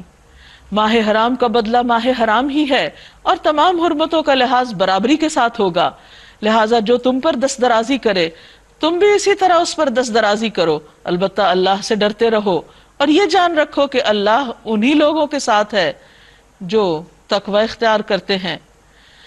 اور اللہ کی راہ میں خرچ کرو اور اپنے ہاتھوں کو ہلاکت میں نہ ڈالو، احسان کا طریقہ اختیار کرو کہ اللہ محسنوں کو پسند کرتا ہے، ان سے محبت رکھتا ہے، یعنی دوسروں کے ساتھ ہمیشہ خیر و بھلائی کی روش اختیار کرو۔ وَأَتِمُّ الْحَجَّ وَالْعُمْرَةَ لِلَّهِ، اور حج اور عمرہ اللہ کے لیے پورا کرو۔ عربوں کے ہاں دور جاہلیت میں حج و عمرہ ایک رسم بن گئی تھی کہ لوگ بس ایک میلے کی طرح ہر سال چل پڑتے، اور اس میں کوئی روح نہ رہی تھی، کوئی اللہ کا ڈر، تقوی، عبادت کی کوئی روح باقی نہیں رہی تھی، صرف ایک ہالیڈیز کی طرح، ایک ویکیشن لینے کی طرح کا ایک سین بن گیا تھا، جیسے آج کل بھی بعض اوقات دیکھنے میں آتا ہے۔ تو یہاں اللہ تعالیٰ فرماتے ہیں کہ جس کو حج اور عمرے کا موقع ملے وہ اپنی اس عبادت کو دکھاوے کا ذریعہ نہ بنائے، کسی اور مقصد کے لیے نہ کرے بلکہ اپنے رب کی رضا کے لیے کرے۔ پھر اگر تم کہیں گر جاؤ تو جو قربانی میسر آئے اللہ کی جناب میں پیش کرو، یعنی اگر تم نے نیت کر لی، احرام باندھ لیا لیکن پہنچ نہیں پائے اور احرام کھولنا پڑا تو پھر دم دے دو، اور اپنے سر نہ مونڈو جب تک کہ قربانی اپنی جگہ نہ پہنچ جائے، مگر جو شخص بیمار ہو یا جس کے سر میں کوئی تکلیف ہو اور اس بنا پر اپنا سر منڈوا لے تو اسے چاہیے کہ فدیے کے طور پر روزے رکھے یا صدقہ دے یا قربانی کرے۔ پھر اگر تمہیں امن نصیب ہو جائے اور تم حج سے پہلے ہی مکہ پہنچ جاؤ تو جو شخص تم میں سے حج کا زمانہ آنے تک عمرے کا فائدہ اٹھائے وہ حسب مقدور قربانی دے، اور اگر قربانی میسر نہ ہو تو 3 روزے حج کے زمانے میں اور 7 گھر پہنچ کر، اس طرح پورے 10 روزے رکھے۔ یہ رعایت ان لوگوں کے لیے ہے جن کے گھر بار مسجد حرام کے قریب نہ ہوں۔ واتقوا اللہ، اور اللہ سے ڈرو اور جان لو بے شک اللہ سخت سزا دینے والا ہے، یعنی اس کی حرمتوں کو پامال نہ کرو۔ الحج اشہر معلومات، حج کے مہینے سب کو معلوم ہیں۔ فمن فرض فیہن الحج، تو جو شخص ان مہینوں میں حج کی نیت کرے، فلا رفث ولا فسوق ولا جدال فی الحج، تو اسے چاہیے کہ حج کے دوران میں نہ کوئی شہوانی فعل، نہ کوئی بد عملی اور نہ کوئی لڑائی جھگڑے کی بات۔ وما تفعلوا من خیر یعلمہ اللہ، اور جو بھی تم کوئی نیکی کا کام کرو گے اللہ اس کو جانتا ہے۔ یعنی حج کے دوران یہ تو بتا دیا کہ یہ اور یہ کام نہیں کرنے، اب سوال یہ پیدا ہوتا ہے کہ کرنا پھر کیا ہے؟ فرمایا جو بھی نیکی کرو گے اللہ اس کو جانتا ہے۔ نیکی کی مختلف شکلیں تو تمہیں معلوم ہیں، ان میں سے ہر شخص اپنی حیثیت کو دیکھے، اپنے حالات کو دیکھے، اور جو وہ کر سکتا ہے وہ کرے۔ وَتَزَوَّدُوا فَإِنَّ خَيْرَ الزَّادِ التَّقْوَى، اور زاد راہ لے لو، اور بہترین زاد راہ تقوی ہے۔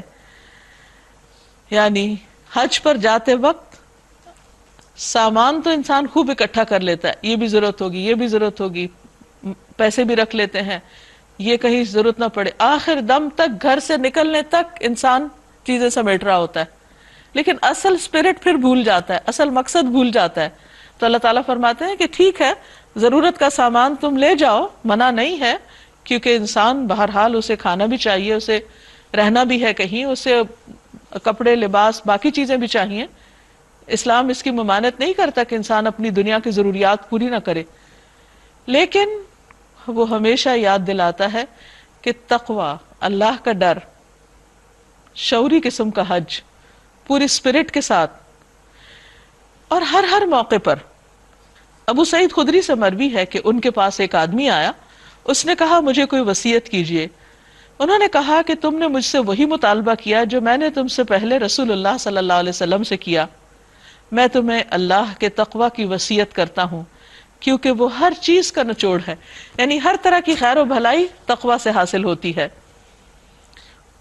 واتقون یا اولی الالباب، اور اے عقل والو مجھی سے ڈرو، میرا تقوی اختیار کرو۔ اس سے پتہ یہ چلتا ہے کہ تقوی اختیار کرنے والے ہی دراصل عقل مند لوگ ہیں۔ اور اگر حج کے ساتھ ساتھ تم اپنے رب کا فضل بھی تلاش کرتے جاؤ تو اس میں کوئی مذائقہ نہیں، یعنی سفر حج میں تھوڑا بہت بزنس کام کاج بھی کر سکتے ہو۔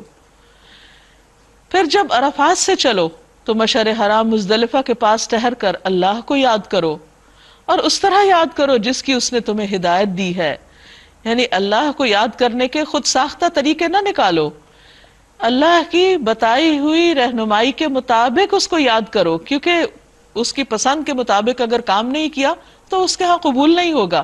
یہاں یاد رکھیے کہ دین کے معاملے میں ہمیں اپنی عقل اور اپنی خواہشات کو اپنا رہنما نہیں بنانا، وہی کچھ کرنا ہے جو اللہ نے ہم سے چاہا ہے، چاہے ہمارا دل مانے یا نہ مانے۔ پھر جب عرفات سے چلو تو مشعر حرام کے پاس ٹھہر کر اللہ کو اس طرح یاد کرو جس کی اس نے تم کو ہدایت دی ہے، ورنہ اس سے پہلے تم لوگ بھٹکے ہوئے تھے، یعنی جاہلیت کے زمانے میں تم شرک کیا کرتے تھے۔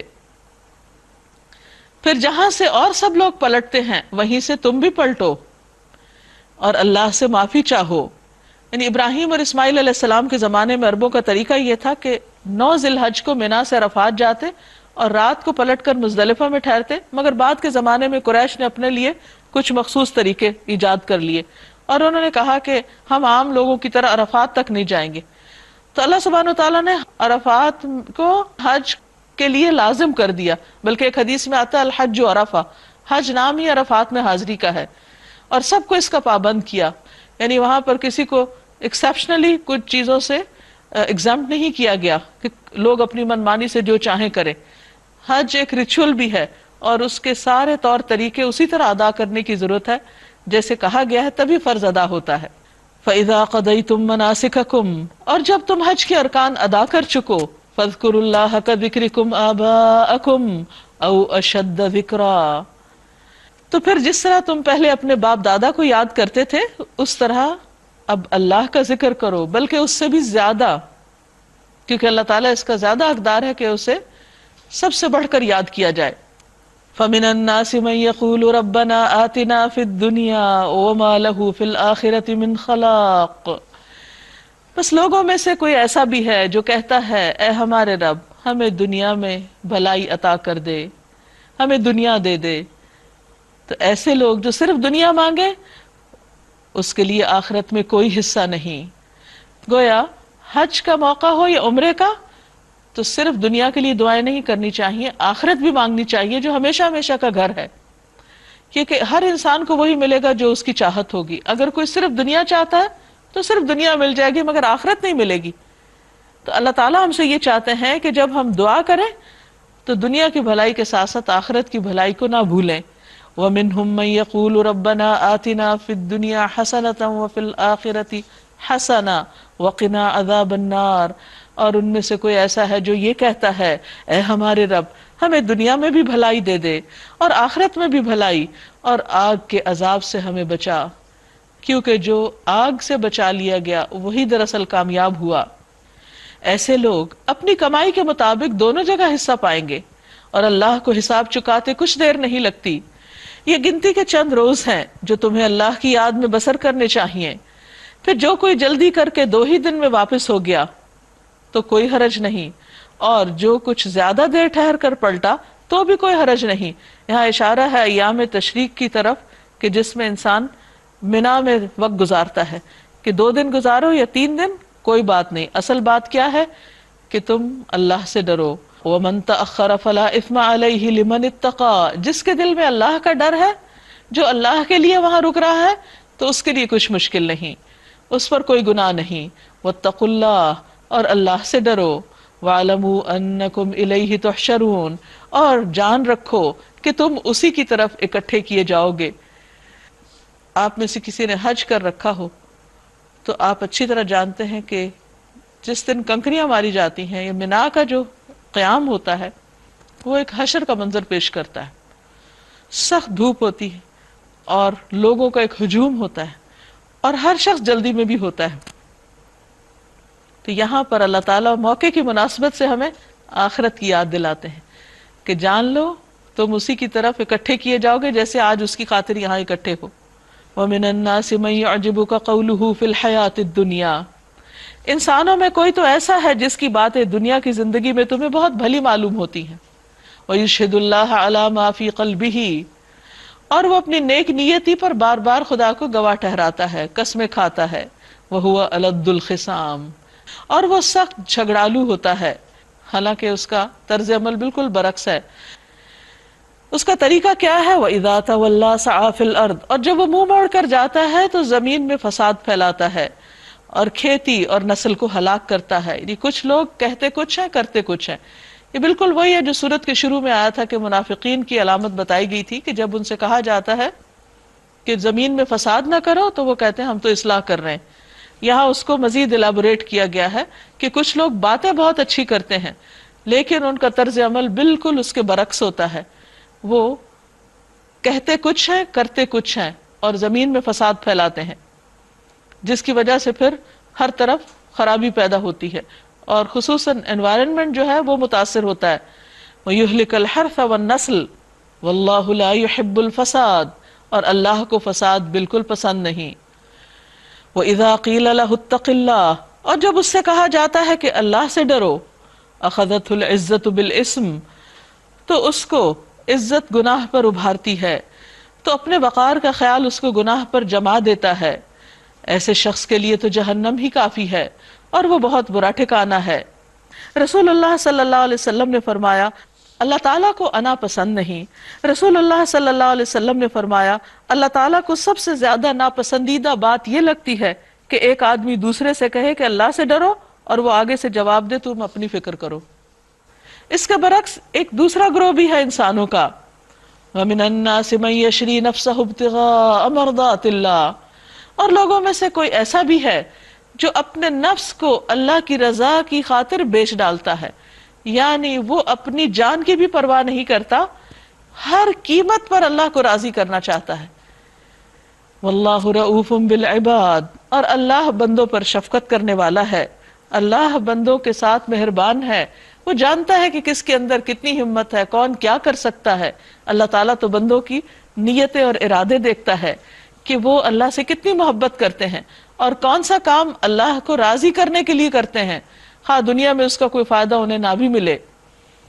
یا ایھا الذین آمنوا ادخلوا فی السلم کافہ، اے لوگو جو ایمان لائے ہو، اسلام میں پورے کے پورے داخل ہو جاؤ، پورے کے پورے آ جاؤ، یعنی اپنی مرضی سے پک اینڈ چوز نہ کرو کہ کوئی چیز تو دین کی لے لی اور کوئی چیز بالکل دین کے اپوزٹ اختیار کر لی، یعنی اپنی شخصیت کو، اپنی پرسنالٹی کو اور اپنے اعمال کو اور اپنی زندگی کو تضادات کا مجموعہ مت بناؤ، بلکہ ایک طرف ہو جاؤ۔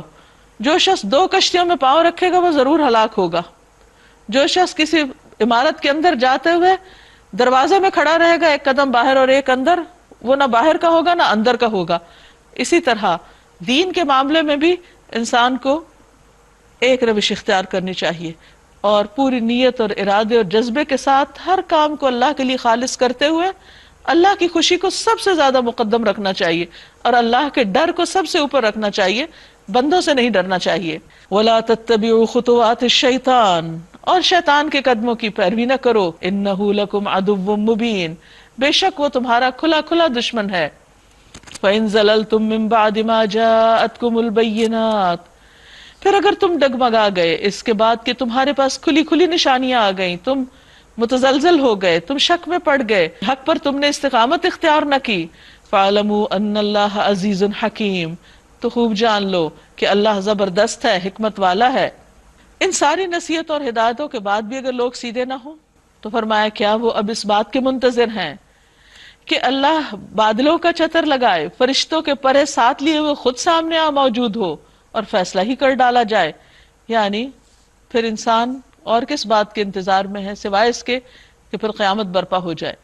آخرکار سارے معاملات پیش تو اللہ ہی کے حضور ہونے والے ہیں۔ سل بنی اسرائیل، بنی اسرائیل سے پوچھ لیجئے۔ یہاں سوال یہ پیدا ہوتا ہے کہ بنی اسرائیل سے پوچھنے کے لیے کیوں کہا گیا؟ کیونکہ وہ اس وقت لوگوں کے سامنے ایک عبرت کے نمونے کے طور پر موجود تھے۔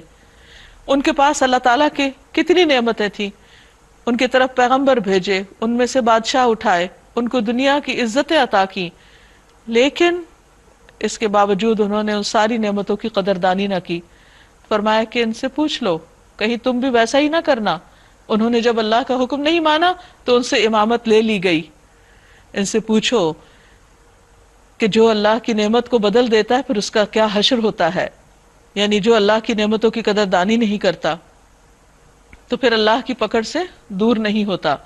زین للذین کفروا الحیات الدنیا، جن لوگوں نے کفر کی راہ اختیار کی ان کے لیے دنیا کی زندگی بڑی محبوب اور دل پسند بنا دی گئی، یعنی ان کے لیے ساری توجہ کا مرکز، ساری محبتوں کا مرکز بس دنیا ہو جاتی ہے۔ ایسے لوگ ایمان کی راہ اختیار کرنے والوں کا مذاق اڑاتے ہیں، کیونکہ وہ دنیا میں ترقی کر رہے ہوتے ہیں تو وہ سمجھتے ہیں کہ جو دین میں آ کر حلال حرام کی پرواہ کرتا ہے یا غلط اور صحیح کی وجہ سے اپنے نقصان کر لیتا ہے وہ بے وقوف ہے، تو لوگ اس کا مذاق اڑانے لگتے ہیں۔ مگر قیامت کے دن پرہیزگار لوگ ہی ان کے مقابلے میں بلند مقام پر ہوں گے۔ رہا دنیا کا رزق تو اللہ کو اختیار ہے، جسے چاہے بے حساب دے، یعنی ایسا نہیں کہ زیادہ رزق حرام کے راستے سے ہی حاصل ہو سکتا ہے، حلال کے ذریعے بھی حاصل ہو سکتا ہے، کیونکہ رزق تو اللہ کی تقسیم ہے۔ ابتدا میں سب لوگ ایک ہی طریقے پر تھے، پھر یہ حالت باقی نہ رہی اور اختلافات رونما ہوئے، تب اللہ نے نبی بھیجے جو راست روی پر بشارت دینے والے اور کج روی کے نتائج سے ڈرانے والے تھے، اور ان کے ساتھ کتاب برحق نازل کی تاکہ حق کے بارے میں لوگوں کے درمیان جو اختلافات ہوئے ہیں ان کا فیصلہ کرے۔ اور ان اختلافات کے رونما ہونے کی وجہ یہ نہ تھی کہ ابتدا میں لوگوں کو حق کے بارے میں بتایا نہیں گیا تھا، نہیں، اختلاف تو ان لوگوں نے کیا جنہیں حق کا علم دیا جا چکا تھا۔ یعنی بعض اوقات اختلاف اس وقت ہوتا ہے جب انسان کو کوئی مس انڈرسٹینڈنگ ہوتی ہے، کسی بات کا علم نہیں ہوتا، لیکن بعض اوقات اختلافات اس وقت بھی ہوتے ہیں جب لوگوں کے پاس علم ہوتا ہے۔ تو جہالت کی وجہ سے اختلاف تو قابل معافی ہو سکتا ہے، لیکن علم کے بعد اختلاف وہ ضد اور ہٹ دھرمی کی بنا پر ہوتا ہے، تو اس کے بارے میں یہاں بات کی جا رہی ہے۔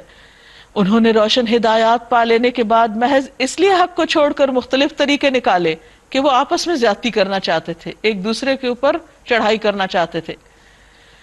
پس جو لوگ انبیاء پر ایمان لے آئے انہیں اللہ نے اپنے اذن سے اس حق کا راستہ دکھا دیا جس میں لوگوں نے اختلاف کیا تھا۔ اللہ جسے چاہتا ہے راہ راست دکھا دیتا ہے۔ ام حسبتم ان تدخلوا الجنہ، کیا تم سمجھتے ہو کہ یوں ہی جنت میں چلے جاؤ گے؟ جنت میں داخلہ اتنا آسان ہے، فری ہے کہ کچھ بھی نہ کرو اور وہاں پہنچ جاؤ؟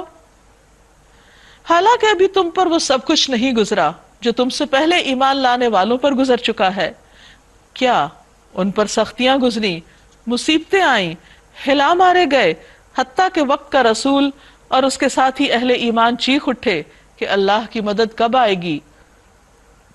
اس وقت انہیں تسلی دی گئی کہ ہاں اللہ کی مدد قریب ہے، الا ان نصر اللہ قریب۔ لوگ پوچھتے ہیں کہ ہم کیا خرچ کریں؟ جواب دو کہ جو مال بھی تم خرچ کرو اپنے والدین پر، رشتہ داروں پر، یتیموں پر، مسکینوں پر اور مسافروں پر خرچ کرو، اور جو بھلائی بھی تم کرو گے اللہ اس سے باخبر ہوگا۔ عام طور پر انسان جب مال کماتا ہے تو وہ سمجھتا ہے کہ بس اس کے مال میں اس کے بیوی بچوں کا حق ہے یا قریبی رشتہ داروں کا حق ہے، اور ان پر خرچ کر کے خوش بھی ہوتا ہے، اور اس کے بارے میں اس کو کسی سے پوچھنا بھی نہیں ہوتا، کیونکہ اولاد کی، گھر والوں کی، رشتہ داروں کی، بہن بھائیوں کی، والدین کی محبت اس کے اندر ہوتی ہے، لہٰذا ان کو خوش کرنا چاہتا ہے تو اپنا مال ان پہ خرچ کرتا ہے۔ لیکن یہاں پر اللہ تعالیٰ نے والدین، رشتہ داروں کے علاوہ یتیموں، مسکینوں اور مسافروں کا حق بھی بتایا، اور پھر اس کے علاوہ جو بھلائی بھی تم کرو گے تو اللہ اس کو خوب جانتا ہے۔ یعنی بہت لمبی لسٹ نہیں دی گئی، بہت سی چیزیں انسان کی عقل اور سمجھ اور شعور پر بھی چھوڑ دی گئیں۔ پھر فرمایا تمہیں جنگ کا حکم دیا گیا اور وہ تمہیں ناگوار ہے، ہو سکتا ہے کہ ایک چیز تمہیں ناگوار ہو اور وہی تمہارے لیے بہتر ہو۔ وَعَسَىٰ أَن تَكْرَهُوا شَيْئًا وَهُوَ خَيْرٌ لَكُمْ وَعَسَىٰ أَن تُحِبُّوا شَيْئًا وَهُوَ شَرٌّ لَكُمْ، اور ہو سکتا ہے کہ ایک چیز تمہیں پسند ہو اور وہی تمہارے لیے بری ہو، اللہ جانتا ہے تم نہیں جانتے۔ یہ زندگی کا ایک بڑا ہی خوبصورت قاعدہ ہے۔ بہت دفعہ ایسا ہوتا ہے کہ ہم کسی چیز کے پیچھے جان دے رہے ہوتے ہیں، وہ چیز ہماری محبت کا مرکز ہوتی، ہم سمجھتے ہیں اس کے بغیر ہم جی ہی نہیں سکیں گے، لیکن اللہ تعالیٰ وہی چیز ہم سے لے لیتا ہے۔ بعض اوقات کوئی ایسی صورت پیش آ جاتی جو ہمیں سخت ناگوار ہوتی اور ہم سمجھتے ہیں کہ شاید ہمارے ساتھ بہت ظلم ہو گیا، تو اللہ تعالیٰ فرماتے ہیں نہیں، اللہ بندوں پہ ظلم نہیں کرتا۔ ہو سکتا ہے کہ ایک چیز اللہ کا فیصلہ تمہیں بہت ہی ناگوار ہو، سخت ناپسند ہو، لیکن تمہارے حق میں وہی اچھا ہو، اسی میں تمہاری اصلاح ہو، اسی میں تمہاری درجات کی بلندی ہو، اور اس کے اندر ہی تمہارے لیے آسانی چھپی ہوئی ہو، کیونکہ انسان اس وقت وہ آسانی نہیں دیکھ رہا ہوتا، صرف اس معاملے کے ظاہری پہلو کے اوپر ہی جان گھلا رہا ہوتا ہے کہ میرے ساتھ ایسا کیوں ہو گیا۔ اور اسی طرح بعض اوقات انسان کسی چیز کو پسند کرتا ہے اور وہ چاہتا ہے کہ وہ اس کو مل کر رہے، لیکن اللہ تعالیٰ اس کی وہ دعا نہیں سنتا، وہ چیز اس کو نہیں ملتی۔ کیوں؟ کیونکہ اللہ تعالیٰ جانتا ہے کہ وہ چیز اس بندے کے حق میں اچھی نہیں۔ بس آپ دیکھیے کہ بعض اوقات بچے کسی کھلونے پہ بہت ضد کرتے ہیں کہ ہمیں وہی ملنا چاہیے، اور اس پر روتے چلے جاتے ہیں، بعض اوقات روٹ جاتے ہیں، بعض اوقات چیزیں توڑنے پھوڑنے لگتے ہیں، بہت بری طرح ریئیکٹ کرتے ہیں۔ لیکن ماں باپ جو سمجھدار ہوتے ہیں، جب وہ دیکھتے ہیں کوئی چیز بچے کے حق میں نقصان دہ ہے تو اس پہ فرم ہو جاتے ہیں۔ مثلاً بعض پیرنٹس جو ہیں وہ بچوں کو شروع میں تو خوشی سے لیپ ٹاپ وغیرہ لے دیتے ہیں، لیکن بعد میں وہ دیکھتے ہیں کہ بچوں کا وقت بہت ضائع ہو رہا ہے، نمبر ان کے نہیں آ رہے، تو وہ ان سے واپس لینا چاہتے ہیں، تو بچے روتے ہیں، تڑپتے ہیں کہ یہ ہمارے اوپر بہت ظلم ہو رہا ہے۔ تو ایسے میں کبھی بھی انسان کے پاس کوئی چیز آئے یا جائے تو وہ انسان کو کیا سوچنا چاہیے کہ اللہ کا فیصلہ میرے حق میں سب سے بہترین ہے۔ کیا ماں باپ بچے سے لیپ ٹاپ واپس لے کر اس پہ ظلم کر رہے ہوتے ہیں؟ حالانکہ اس میں اس کی جان ہے بچے کی، اور ماں باپ بچے سے محبت بھی کرتے ہیں، لیکن محبت میں ہی وہ اس سے وہ چیز لے رہے ہیں واپس جو انہوں نے خود دی تھی اس کو، کیونکہ اب وہ دیکھ رہے ہیں کہ وہ چیز اس کے حق میں نقصان دہ ہو رہی۔ اسی طرح بعض اوقات ہماری زندگی میں بھی کچھ چیزیں ایسی ہوتی ہیں کہ جو نقصان دہ ہوتی ہیں اور ہمیں نہیں پتا ہوتا کہ ہم کدھر کو جا رہے ہیں، تو یکا یک اللہ تعالیٰ وہ چیز ہم سے لے کے زندگی کا رخ موڑ دیتے ہیں. ہم اس وقت صرف اس پہ ہی پریشان ہوتے رہتے کہ یہ تبدیلی کیوں آئی. جیسے پارے کے شروع میں ہم نے دیکھا کہ قبلے کی تبدیلی لوگوں کے لیے بہت ان ایکسیپٹیبل تھی اور ان کا بہت بڑا ٹیسٹ ہو گیا تھا. تو اسی طرح زندگی میں بھی جو تبدیلیاں آتی ہیں، جو چینجز آتی ہیں، بعض اوقات ہم ان کو اپنے حق میں اچھا سمجھتے ہیں، حالانکہ وہ اچھی نہیں بھی ہو سکتی، اور بعض اوقات ان کو بہت ناگوار سمجھتے ہیں، اپنے لیے اس پہ تکلیف محسوس کرتے ہیں، حالانکہ اس کے اندر بہت بھلائی ہوتی ہے. مثلا ڈاکٹر اگر بیمار کو آپریشن کے لیے کہتا ہے، سرجری کے لیے کہتا ہے، تو وہ مریض کو بہت تکلیف دہ بھی محسوس ہوتی ہے یا اس کے لیے سخت ناگوار ہے، مگر اسی میں اس کے لیے خیر و بھلائی بھی ہوتی. تو زندگی میں انسان کو فلیکسیبل ہونا چاہیے، حالات کے مطابق ایڈجسٹمنٹ کرنا سیکھنا چاہیے، اور چھوٹی چھوٹی باتوں پر ہمت اور حوصلے کو نہیں ہار دینا چاہیے، بلکہ صبر کے ساتھ دیکھنا چاہیے. معاملے کے صرف ظاہری نہیں، اس کے اندر چھپے ہوئے پہلوؤں پر بھی غور کرنا چاہیے، کیونکہ اللہ جانتا ہے اور تم نہیں جانتے کہ تمہارے حق میں کیا اچھا ہے اور کیا نہیں. لہٰذا فیصلہ اللہ پہ چھوڑ دو اور اس کے فیصلے پہ راضی بھی ہو جاؤ. لوگ پوچھتے ہیں ماہ حرام میں لڑنا کیسا ہے؟ کہو اس میں لڑنا بہت برا ہے. حرام مہینے وہ ہیں جن میں لوگ عمرہ اور حج کرتے تھے، رجب اور پھر اس کے بعد ذی القعدہ، ذی الحج اور محرم. یہ 4 مہینے عربوں کے ہاں ان میں لڑائی منع تھی. اب ہوا ایک دفعہ یہ کہ رجب کا مہینہ شروع ہو چکا تھا اور مسلمانوں کو پتہ نہیں تھا کہ ان کے ہاتھ سے ایک شخص مارا گیا مشرکین کا. اس پر انہوں نے بہت بڑا ایک فتنہ اٹھا دیا کہ یہ اپنے آپ کو مسلمان کہتے ہیں اور پیغمبر کو ماننے والے اور بہت سی چیزوں کا دعویٰ کرتے ہیں، لیکن انہوں نے حرام مہینے کی حرمت کا پاس نہیں رکھا، حالانکہ وہ صرف ایک مس انڈرسٹینڈنگ تھی. تو اللہ تعالیٰ فرماتے ہیں آپ انہیں بتا دیجئے کہ حرام مہینے میں جنگ کرنا اچھا نہیں. قل قتال فیہ کبیر لیکن وصد عن سبیل اللہ وکفر بہ والمسجد الحرام واخراج اہلہ منہ اکبر عند اللہ. اللہ کے راستے سے لوگوں کو روکنا، اللہ سے کفر کرنا، مسجد حرام کا راستہ لوگوں پر بند کرنا اور حرم کے رہنے والوں کو وہاں سے نکالنا، یعنی مدینہ سے جو مسلمانوں کو نکال دیا گیا تھا، اللہ کے نزدیک اس سے بھی زیادہ برا ہے. تم تو ایک ایسے واقعے کو ایشو بنا رہے ہو، کبھی اپنی غلطیوں کو بھی دیکھو کہ تم نے کیسے کیسے ظلم کیے ہیں. اور ایک حقیقت ہے کہ بعض اوقات انسان دوسرے کی چھوٹی سی خامی، چھوٹی سی برائی کو لے کر اتنا اچھالتا ہے، اتنا بڑا ایشو بنا دیتا ہے کہ نان ایشو سے ایک بہت ہیوج ایک، یعنی کہ جیسے لگتا ہے لاوا پھٹ کے نکل آیا ہے. تو یہ طرز عمل درست نہیں. جو انسان اپنی خطاؤں کو یاد رکھے، اپنی غلطیوں کو یاد رکھے، اپنے قصور اور کوتاہیاں اس کی نظر میں ہو، تو وہ ایسا نہیں کر سکتا. تو اللہ تعالیٰ نے اس موقع پر مسلمانوں کی بھی اصلاح کی اور ساتھ جو اصل ظالم تھے ان کی بھی نشاندہی کی کہ اپنے قصور بھی یاد رکھو. والفتنة اکبر من القتل، اور فتنہ خون ریزی سے بھی زیادہ شدید تر ہے، یعنی فتنہ و فساد اللہ تعالیٰ کو بالکل پسند نہیں. وہ تو تم سے لڑے ہی جائیں گے حتیٰ کہ ان کا بس چلے تو تمہیں اس دین سے پھیر لے جائیں. اور یہ جان لو کہ تم میں سے جو کوئی اس دین سے پھرے گا اور کفر کی حالت میں جان دے گا، اس کے اعمال دنیا اور آخرت دونوں میں ضائع ہو جائیں گے. ایسے سب لوگ جہنمی ہیں اور ہمیشہ ہی جہنم میں رہیں گے، بخلاف اس کے جو لوگ ایمان لائے اور جنہوں نے اللہ کی راہ میں اپنا گھر بار چھوڑا اور جہاد کیا، وہ رحمت الہی کے جائز امیدوار ہیں. اللہ ان کی لغزشوں کو معاف کرنے والا اور اپنی رحمت سے انہیں نوازنے والا ہے. یسألونک عن الخمر والمیسر، پوچھتے ہیں شراب اور جوئے کا کیا حکم ہے. کہو ان دونوں چیزوں میں بڑی خرابی ہے. یہ پہلا حکم ہے شراب کے بارے میں، جس میں صرف اس کی کراہت کا اظہار کر دیا گیا، اور بھی سٹیپ بائی سٹیپ اگلے 2 احکام کے ساتھ اس کو بالکل حرام کر دیا گیا. اگرچہ ان میں لوگوں کے لیے کچھ منافع بھی ہیں، ذہنی طور پہ تیار کیا جا رہا ہے کہ ٹھیک ہے تمہیں کچھ وقتی فائدے نظر آتے ہیں، مگر ان کا گناہ ان کے فائدے سے بہت زیادہ ہے. اب بعض لوگ اس بحث میں پڑ جاتے کہ کہاں لکھا ہے لفظ حرام ہے قرآن میں، شراب کے لیے حرام کا لفظ نہیں. دیکھیے یہاں پر یہ جو کہا جا رہا ہے کہ ان کا گناہ بہت بڑا ہے، تو جس چیز میں کبیرہ گناہ ہو وہ حلال کیسے ہو سکتی ہے، وہ جائز کہاں سے ہو سکتی؟ اور صرف وقتی فائدوں کی خاطر جو بہت ہی معمولی ہیں تم اللہ کی ناراضگی مول لوگے. وَيَسْأَلُونَكَ مَاذَا يُنْفِقُونَ، پوچھتے ہیں ہم راہ خدا میں کیا خرچ کریں۔ اب آپ دیکھیے کہ یہ سوال بڑا خوبصورت ہے، دوسری دفعہ آیا۔ یہ کون پوچھتا ہے؟ وہی جو نیکی کمانا چاہتا ہے، وہی جو اس بارے میں فکر مند ہے کہ اللہ نے جو مجھے مال دیا ہے میں اس سے اپنی آخرت کے کون سے کام کروں، یا میرے اوپر کیا ذمہ داریاں عائد ہوتی ہیں، میرے فرائض کیا ہیں، اور ان کی تفصیل وہ جاننا چاہتا ہے۔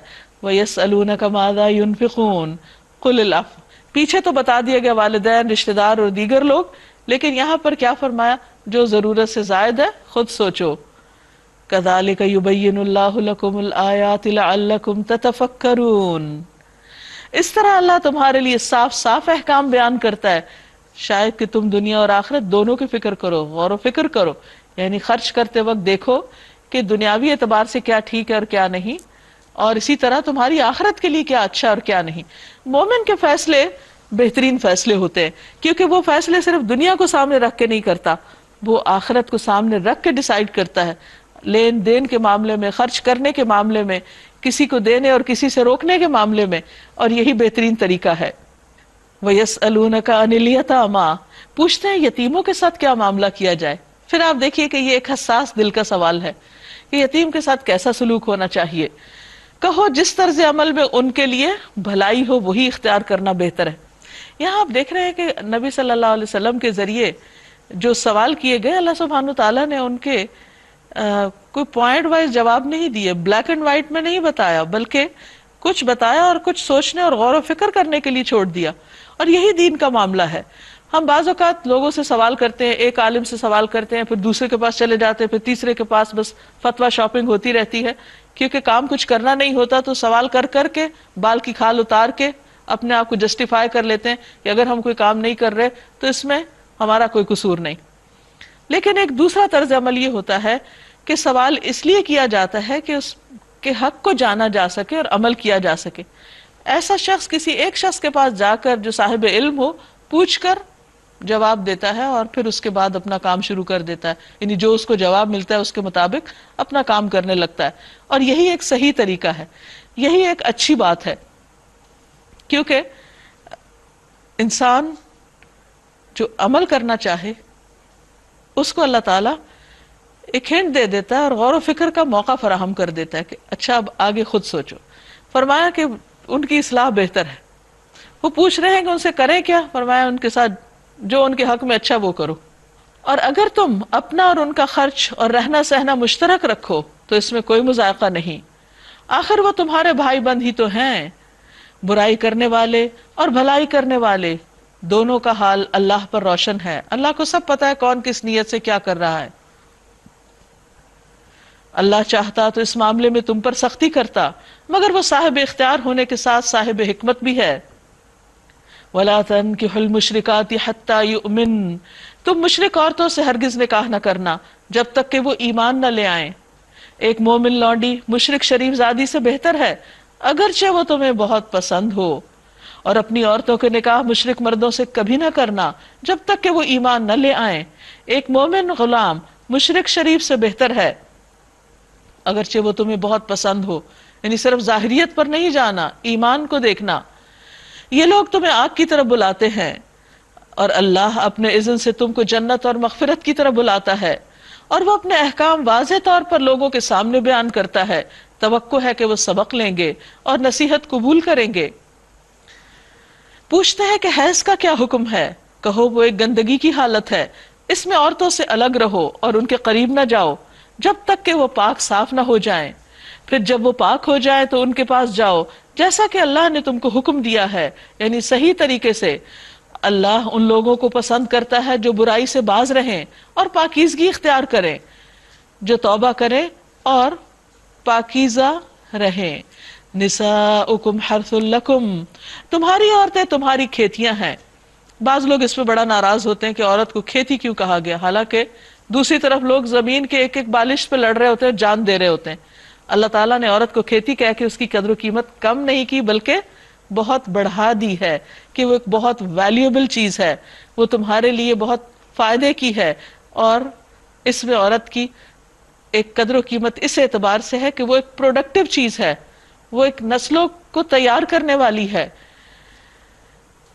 اور پھر کسان اپنی کھیتی کے ساتھ کیا سلوک کرتا ہے، اس کے لیے کتنی نگہداشت کرتا ہے، کتنا کیئرنگ ہوتا ہے، اس کو کس طرح سرسبز رکھتا ہے، اس کا ہر طرح سے خیال کرتا ہے، اس کی حفاظت کرتا ہے. یہ کہہ کے شوہر کی ذمہ داری بھی ایک طرح سے انڈائریکٹلی بتا دی گئی کہ تمہیں اپنی بیوی کی کس طرح قدر کرنی ہے، اس کا کیسے خیال رکھنا ہے. فَأْتُوا حَرْثَكُمْ أَنَّا شِئْتُمْ، تم اپنی کھیتی کے پاس آؤ جہاں سے تم چاہو، یعنی جس طرح چاہو اپنی کھیتی میں جاؤ. وَقَدِّمُوا لِأَنفُسِكُمْ، مگر اپنے مستقبل کی فکر کرو. یعنی صرف دل بہلانے کے لیے کوئی اپنے کھیتی میں نہیں جاتا، بلکہ اس سے اپنے مستقبل کے لیے کچھ ارن بھی کرتا ہے. اس میں ایک طرح سے انڈائریکٹلی یہ بتایا جا رہا ہے کہ عورت صرف دل لبھانے کا ذریعہ نہیں ہے، بلکہ اللہ تعالیٰ نے اس کو جس مقصد کے لیے پیدا کیا اور ایک مخصوص جسم دیا، اس کی قدر و قیمت اس میں ہے کہ وہ اپنے ان فرائض کو نبھائے. اور مرد کو حکم دیا گیا کہ وہ اس کے لیے اس کو فیسیلیٹیٹ کرے. وَاتَّقُوا اللَّهَ وَاعْلَمُوا، اور اللہ سے ڈرو. یہاں بھی اللہ سے ڈرنے کا حکم ہے. وَاعْلَمُوا أَنَّكُمْ مُلَاقُوهُ، اور جان لو کہ تم اس سے ملاقات کرنے والے ہو. یعنی اگر اس معاملے میں کچھ گڑبڑ کی، حدود پار کی، زیادتی کی، اپنی فطرت سے ہٹ گئے، تو پھر ایک دن اللہ کے سامنے جا کر کھڑے ہو کر حساب دینا ہوگا. وَبَشِّرِ الْمُؤْمِنِينَ، اور مومنوں کو خوشخبری دے دو. وَلَا تَجْعَلُوا اللَّهَ عُرْضَةً لِأَيْمَانِكُمْ أَن تَبَرُّوا وَتَتَّقُوا وَتُصْلِحُوا بَيْنَ النَّاسِ، اللہ کے نام کو ایسی قسمیں کھانے کے لیے استعمال نہ کرو جن سے مقصود نیکی اور تقوی اور بندگان خدا کی بھلائی کے کاموں سے باز رہنا ہو. یعنی اللہ کا نام لے کے نیکی سے پیچھے مت ہٹو. اللہ تمہاری ساری باتیں سن رہا ہے اور سب کچھ جانتا ہے. جو بے معنی قسمیں تم بلا ارادہ کھا لیا کرتے ہو ان پر اللہ گرفت نہیں کرتا. یعنی ایک دم منہ سے اگر کوئی قسم نکل جاتی تو وہ قابل مواخذہ نہیں، جس کو لغو قسم کہتے ہیں. وَلَٰكِن يُؤَاخِذُكُم بِمَا كَسَبَتْ قُلُوبُكُم، لیکن وہ تمہارا مواخذہ کرے گا، تم کو پوچھے گا اس معاملے میں جو تمہارے دلوں نے ارادے کے ساتھ قسمیں کھائیں. یعنی جو سچے دل سے قسم کھاتے ہو اس پر پوچھ ہوگی. یعنی قسم کھائے انسان پورے ہوش و حواس کے ساتھ اور کوئی عہد کرے اور پھر اس کو توڑ دے اللہ کا نام لے کر، تو یہ اللہ کے نام کی بے حرمتی ہے. اس پر پکڑ ہوگی، پوچھ ہوگی. بعض اوقات ایسا ہوتا ہے کہ انسان غصے میں ہوتا ہے اور غصے میں وہ کسی ایسے کام کے لیے قسم کھا دیتا ہے کہ مثلا وہ کسی سے ملے گا نہیں، یا کسی پہ صدقہ خیرات نہیں کرے گا، یا کسی کو فائدہ نہیں پہنچائے گا. ایک تو اس سے روکا گیا، اور دوسری طرف یہ کہ بے وجہ قسمیں مت کھاؤ. اور پھر تیسری یہ کہ اگر پکی قسم کھاؤ تو اس کو نبھاؤ بھی، اللہ کے نام کی لاج رکھو.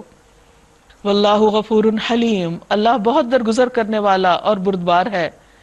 اب ان قسموں میں بعض لوگ اپنی بیویوں کے ساتھ تعلق نہ رکھنے کی قسم کھا لیتے تھے، تو اس کے بارے میں فرمایا للذین یؤلون من نسائہم تربص 4 اشہر، جو لوگ اپنی عورتوں سے تعلق نہ رکھنے کی قسم کھا بیٹھتے، یعنی بعض اوقات بیوی سے ناراض ہو کر اس کو لٹکتا چھوڑ دیتے ہیں اور ان سے کوئی کسی قسم کا ریلیشن شپ نہیں رکھتے، فرمایا ان کے لیے 4 مہینے کی مہلت ہے. اگر انہوں نے رجوع کر لیا تو اللہ تعالیٰ معاف کرنے والا اور رحیم ہے، اور اگر انہوں نے طلاق ہی کی ٹھان لی ہو تو جانے رہے کہ اللہ سب کچھ سنتا اور جانتا ہے، وہ دیکھ رہا ہے کہ کس کا قصور ہے اور کون ظلم کر رہا ہے. والمطلقات یتربصن بانفسہن 3 قروء، جن عورتوں کو طلاق دے دی گئی ہو وہ 3 مرتبہ ایام ماہواری آنے تک اپنے آپ کو روکے رکھیں، یعنی عدت کا زمانہ گزاریں. اور ان کے لیے جائز نہیں کہ اللہ نے ان کے رحم میں جو کچھ خلق فرمایا ہو، یعنی پریگننسی وغیرہ، اس کو چھپانا نہیں بلکہ ظاہر کرنا ہے. اور یہ عدت کا مقصد بھی یہی ہے.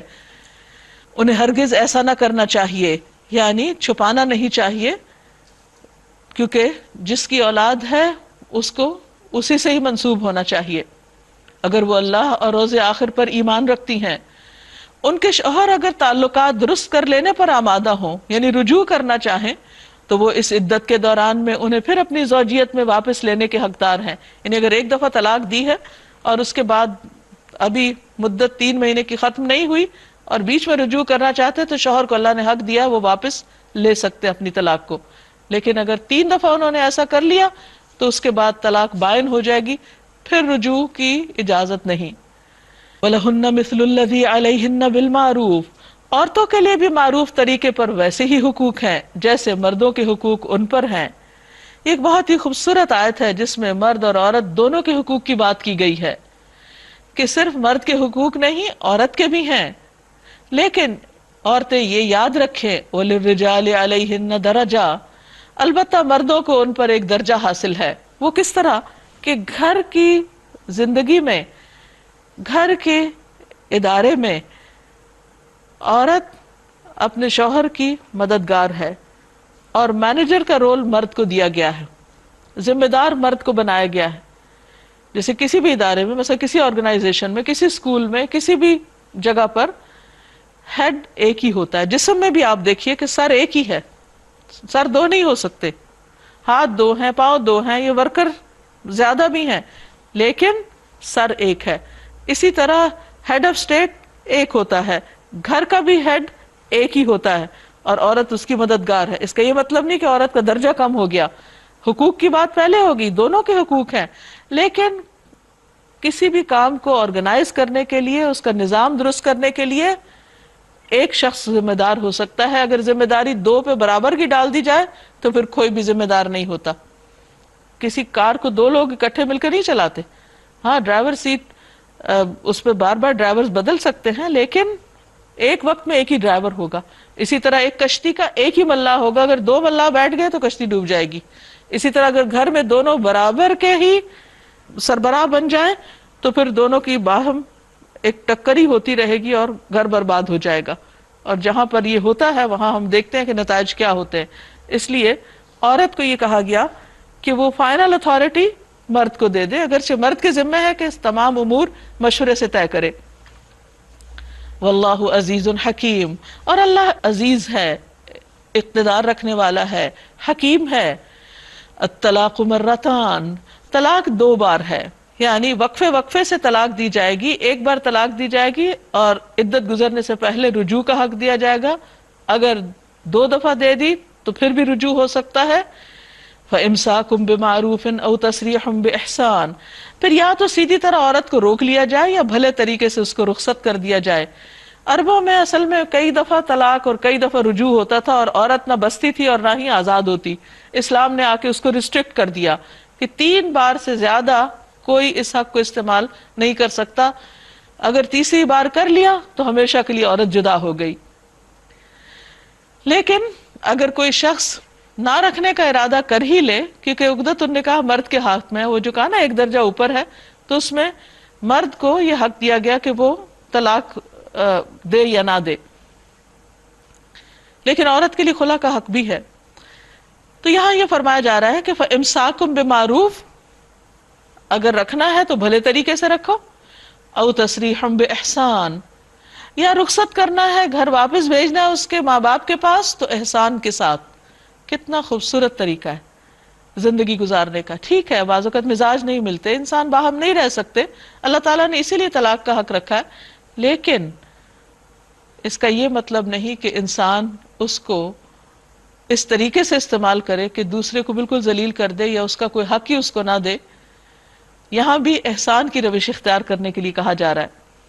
وَلَا يَحِلُّ لَكُمْ أَن تَأْخُذُوا مِمَّا آتَيْتُمُوهُنَّ شَيْئًا، اور رخصت کرتے ہوئے ایسا کرنا تمہارے لیے جائز نہیں کہ جو کچھ تم انہیں دے چکے ہو اس میں سے کچھ بھی واپس لو۔ یعنی شادی کے بعد مرد نے اگر اپنی بیوی کو کچھ زیور، کپڑا، تحائف وغیرہ دیے ہیں تو طلاق کے وقت وہ واپس نہیں لے سکتے، یہ انتہا درجے کی گھٹیا حرکت ہوگی۔ نبی صلی اللہ علیہ وسلم نے تحفہ دینے کے بعد واپس لینے کو یعنی ایک ایسی مثال کے ساتھ واضح فرمایا ہے کہ جیسے کتا کہہ کر کے دوبارہ چاٹ لے، یعنی انتہائی کری حرکت ہے، مکروہ چیز ہے کہ کوئی شخص کسی کو کچھ دے اور پھر ناراض ہو تو اس سے واپس لے لے۔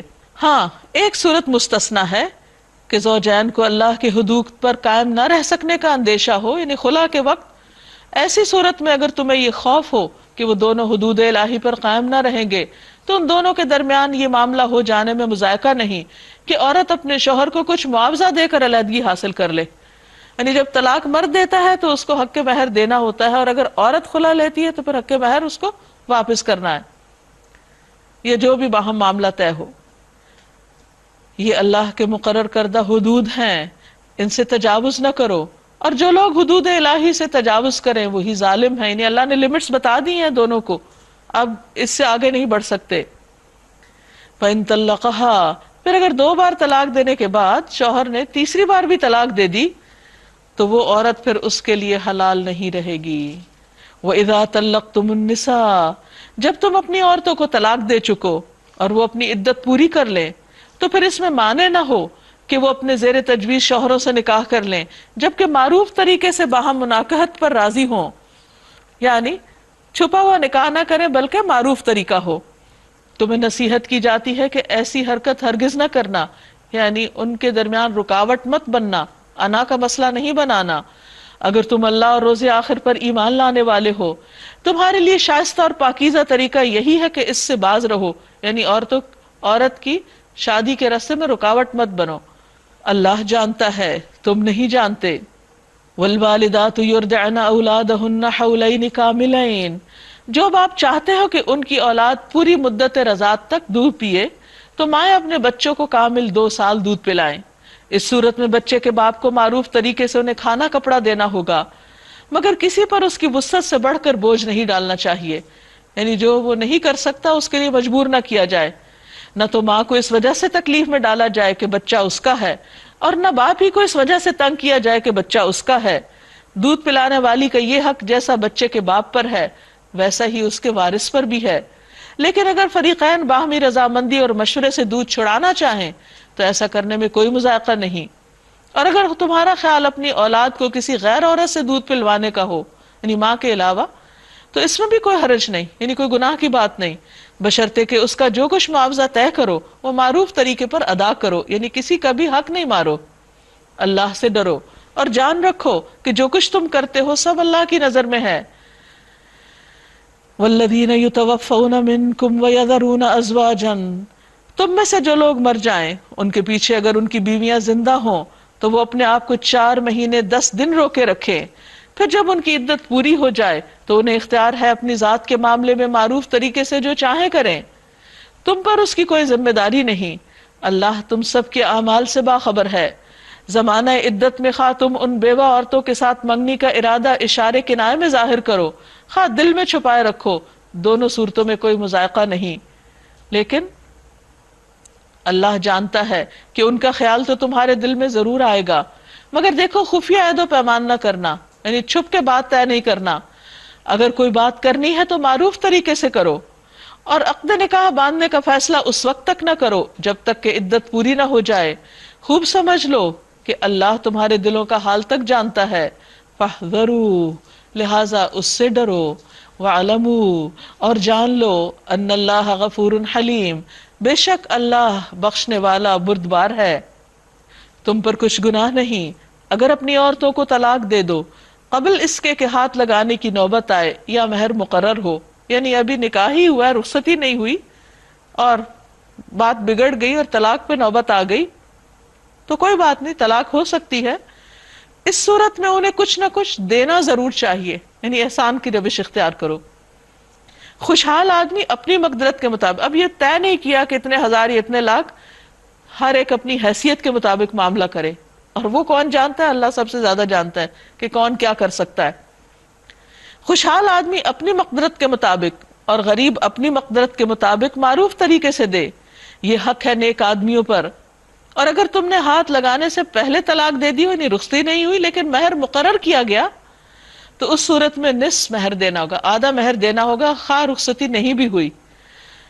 یہ اور بات ہے کہ عورت نرمی برتے اور مہر نہ لے، یا وہ مرد جس کے اختیار میں عقد نکاح ہے نرمی سے کام لے اور پورا مہر دے دے، اور تم نرمی سے کام لو، یہ تقوی سے زیادہ مناسبت رکھتا ہے۔ وَلَا تَنْسَوُا الْفَضْلَ بَيْنَكُمْ، آپس کے معاملات میں فیاضی کو نہ بھولو۔ اتنی خوبصورت ہدایت ہے۔ اختلاف اپنی جگہ، طلاق ہو سکتی ہے، ایک دوسرے سے دور ہو سکتے ہیں، لیکن پھر بھی اچھا اخلاق، ایک دوسرے کے ساتھ بھلائی اور ایک دوسرے کے حقوق کا خیال، اس کو مت بھولو۔ وَلَا تَنْسَوُا الْفَضْلَ بَيْنَكُمْ، آپس میں احسان کرنا مت بھولو۔ ان اللہ بما تعملون بصیر، بے شک اللہ دیکھ رہا ہے جو بھی تم عمل کرتے ہو، تمہارے سارے معاملات اس کے سامنے ہیں۔ حافظوا علی الصلوات والصلاة الوسطی، نمازوں کی حفاظت کرو، یعنی ایسا نہ ہو کہ ان جھگڑوں میں پڑھ کر نمازیں تمہاری ضائع ہونے لگے۔ معاملات کیسے بھی ہوں، حالات کیسے بھی ہوں، بیمار ہو یا سفر پر ہو، لیکن اپنے نمازوں کے اوقات کی پابندی کرو۔ والصلاۃ الوسطی، اور درمیانی نماز، اس سے مراد عصر کی نماز، وقوموا للہ قانتین، اور حفاظت کس طرح ہوگی کہ انسان نماز کے پہلے بھی جو شرائط ہے ان کو بھی پورا کرے، وقت کی بھی پابندی کرے، اور اس کے بعد جب نماز میں کھڑا ہو تو پورے خشوع و خضوع سے، اور اللہ کے آگے ایسے کھڑے ہو جیسے فرما بردار غلام کھڑے ہوتے ہیں۔ فَإِنْ خِفْتُمْ فَرِجَالًا أَوْ رُكْبَانًا، بدامنی کی حالت ہو تو خواہ پیدل ہو خواہ سوار، جس طرح ممکن ہو نماز پڑھو۔ اب دیکھیے کہ جو نماز سفر میں معاف نہیں، جو نماز جنگ میں معاف نہیں، وہ گھر میں بستر پر آرام کرتے ہوئے کہاں سے معاف ہو جائے گی؟ فَإِذَا أَمِنْتُمْ فَاذْكُرُوا اللَّهَ كَمَا عَلَّمَكُمْ مَا لَمْ تَكُونُوا تَعْلَمُونَ، اور جب امن میسر آ جائے تو اللہ کو اس طریقے سے یاد کرو جو اس نے تمہیں سکھایا، جس سے پہلے تم ناواقف تھے، یعنی جو تم نہیں جانتے تھے اللہ نے تم کو بتایا، اس طریقے پہ اللہ کو یاد کرو، اپنے طریقوں سے نہیں۔ والذین یتوفون منکم ویذرون ازواجا، وہ لوگ جو تم میں سے وفات پا جائیں اور اپنے پیچھے بیویاں چھوڑ جائیں، ان کو چاہیے کہ اپنی بیویوں کے حق میں یہ وصیت کر جائیں کہ 1 سال تک ان کو نان نفقہ دیا جائے۔ یہ پہلا حکم تھا، بعد میں جب وراثت کا حق عورتوں کو دے دیا گیا تو یہ حکم منسوخ ہو گیا۔ اور وہ گھر سے نکالی نہ جائیں، پھر اگر وہ خود نکل جائیں تو اپنی ذات کے معاملے میں معروف طریقے سے جو کچھ بھی وہ کرے اس کی کوئی ذمہ داری تم پر نہیں۔ اللہ سب پر غالب، اقتدار رکھنے والا اور حکیم و دانا ہے۔ اسی طرح جن عورتوں کو طلاق دی گئی ہو انہیں بھی مناسب طور پر کچھ نہ کچھ دے کر رخصت کیا جائے، یعنی پھر دینے کی بات کی جا رہی، بار بار مرد کو تاکید کی جا رہی ہے کہ بیوی کو رخصت کرتے ہوئے احسان کی روش اختیار کرنا۔ حقا علی المتقین، متقین پر یہ حق ہے، یعنی لازم ہے، یہ تقوی کی علامت ہے، خدا خوفی کا طریقہ ہے۔ کذالک یبین اللہ لکم آیاتہ، اس طرح اللہ اپنے احکام تمہیں صاف صاف بتاتا ہے، لعلکم تعقلون، تاکہ تم سمجھ بوجھ سے کام کرو، عقل سے کام لو۔ الم تر الی الذین خرجوا من دیارہم وہم الوف حذر الموت، تم نے ان لوگوں کے حال پر بھی کچھ غور کیا جو موت کے ڈر سے اپنے گھر بار چھوڑ کر نکلے، اور وہ ہزاروں کی تعداد میں تھے۔ یہاں سے اب ایک دوسرا سلسلہ تقریر شروع ہو رہا ہے جس میں مسلمانوں کو اللہ کے راستے میں جان مال دینے پر ابھارا گیا ہے، اور انہیں ان کمزوریوں سے بچنے کے لیے کہا گیا ہے جن کی وجہ سے بنی اسرائیل کو زوال ہوا۔ اب یہاں پر بتایا یہ جا رہا ہے کہ تم موت کے ڈر سے اللہ کے راستے میں نکلنے سے مت ڈرو، اپنے آپ کو بچا کے نہ رکھو، کیونکہ موت تو جہاں آنی ہے وہیں آ جائے گی۔ اور پھر ایک واقعے کے ساتھ بات سمجھائی کہ کچھ لوگ تھے جو موت کے ڈر سے اپنے گھر بار چھوڑ کر نکلے اور ہزاروں کی تعداد میں تھے۔ اللہ نے ان سے فرمایا کہ مر جاؤ، پھر اس نے ان کو دوبارہ زندگی بخشی۔ حقیقت یہ ہے کہ اللہ انسان پر بڑا فضل فرمانے والا ہے، مگر اکثر لوگ شکر ادا نہیں کرتے۔ وَقَاتِلُوا فِي سَبِيلِ اللَّهِ وَاعْلَمُوا أَنَّ اللَّهَ سَمِيعٌ عَلِيمٌ، مسلمانوں اللہ کی راہ میں جنگ کرو، یعنی جنگ کے مقاصد مال و دولت کمانا، جیسے علامہ اقبال نے کہا نا کہ شہادت ہے مطلوب و مقصود مومن، نہ مال غنیمت نہ کشور کشائی، کہ مومن تو ایک مقصد کی خاطر جنگ کرتا ہے، اس کا مقصد مال کمانا یا پھر اپنے جھنڈے لہرانا نہیں ہوتا۔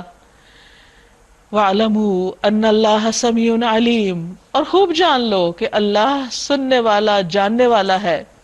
مَنْ ذَا الَّذِي يُقْرِضُ اللَّهَ قَرْضًا حَسَنًا فَيُضَاعِفَهُ لَهُ أَضْعَافًا كَثِيرَةً وَاللَّهُ يَقْبِضُ وَيَبْسُطُ وَإِلَيْهِ تُرْجَعُونَ، کون ہے جو اللہ کو قرض دے، اچھا قرض، یعنی بے غرض ہو کر، بے لوس ہو کر، کسی ذاتی مفاد کی خاطر نہیں بلکہ اللہ کی رضا کی خاطر، اللہ کے دین کی ترقی کی خاطر، پھر وہ اس کو کئی گنا بڑھا چڑھا کر واپس کرے، اور اللہ قبض کر لیتا ہے یعنی کم کرتا ہے، گھٹاتا بھی ہے، وہ یبسط، اور بڑھاتا بھی ہے، اور اسی کی طرف تم سب لوٹائے جاؤ گے۔ الم تر الی الملأ من بنی اسرائیل من بعد موسیٰ، کیا تم نے موسیٰ علیہ السلام کے بعد بنی اسرائیل کے سرداروں کو جو معاملہ پیش آیا اس کی طرف نہیں دیکھا، اس پہ غور نہیں کیا، یعنی مسلمانوں کو ان کے واقعات سناؤ۔ موسیٰ علیہ السلام کے تقریباً 300 سال کے بعد جب بنی اسرائیل کو بہت ہی زوال ہو گیا تو اس پر ان لوگوں کو خیال آیا کہ ہمیں اپنے لیے کچھ کرنا چاہیے، تو وہ اپنے نبی کے پاس گئے اور ان سے کچھ مطالبے کیے. اس کی تفصیل یہاں پر آتی ہے. تو نبی صلی اللہ علیہ وسلم کو حکم دیا جا رہا ہے کہ وہ واقعہ سنا کر مسلمانوں کے اندر جذبہ جہاد پیدا کرو. انہوں نے اپنے نبی سے کہا ہمارے لیے ایک بادشاہ مقرر کر دو تاکہ ہم اللہ کی راہ میں جنگ کریں. نبی نے پوچھا کہیں ایسا تو نہیں ہوگا کہ تم کو لڑائی کے لیے حکم دیا جائے اور پھر تم نہ لڑو؟ وہ کہنے لگے بھلا یہ کیسے ہو سکتا ہے کہ ہم راہ خدا میں نہ لڑیں جبکہ ہمیں اپنے گھروں سے نکال دیا گیا جیسے یہ مسلمانوں کو نکالا گیا تھا، اور ہمارے بال بچے ہم سے جدا کر دیے گئے، رشتے کاٹ دیے گئے. مگر جب ان کو جنگ کا حکم دیا گیا تو ایک قلیل تعداد کے سوا وہ سب پیٹ پھیر کے چلے گئے، اور اللہ ان میں سے ایک ایک ظالم کو جانتا ہے. یعنی مومن کا یہ کام نہیں کہ جو کہے پھر وہ کرے نہیں.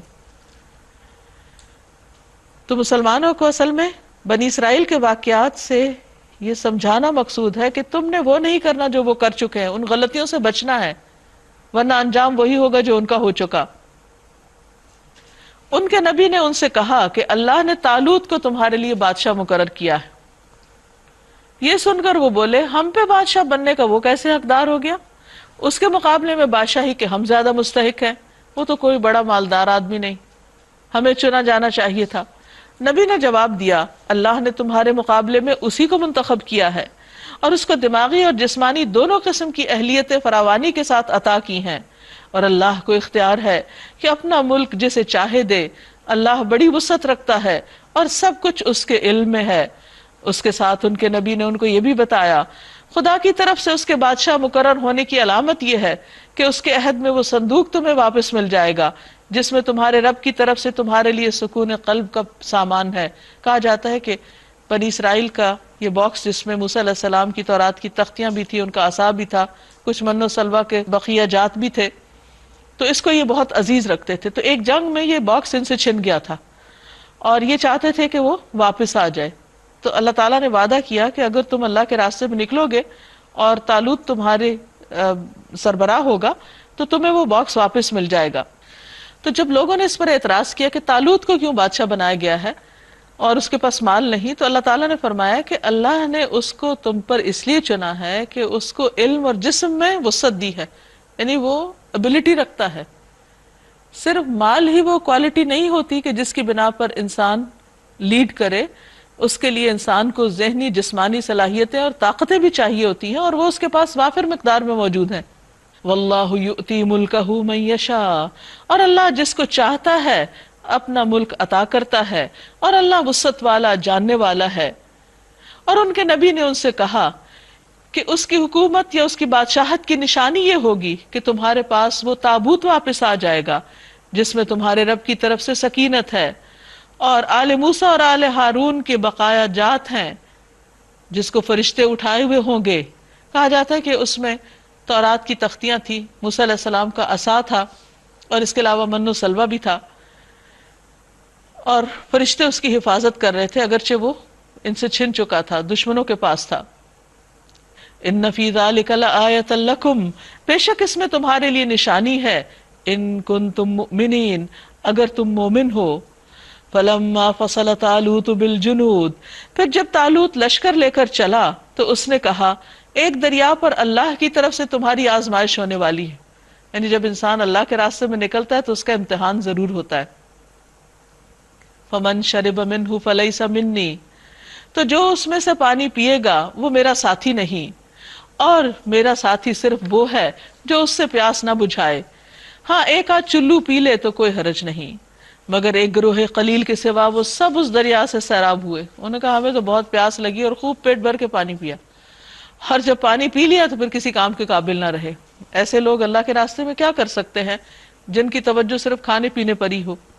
پھر جب طالوت اور اس کے ساتھی مسلمان دریا پار کر کے آگے بڑھے تو انہوں نے طالوت سے کہہ دیا کہ آج ہم میں جالوت اور اس کے لشکروں کا مقابلہ کرنے کی طاقت نہیں.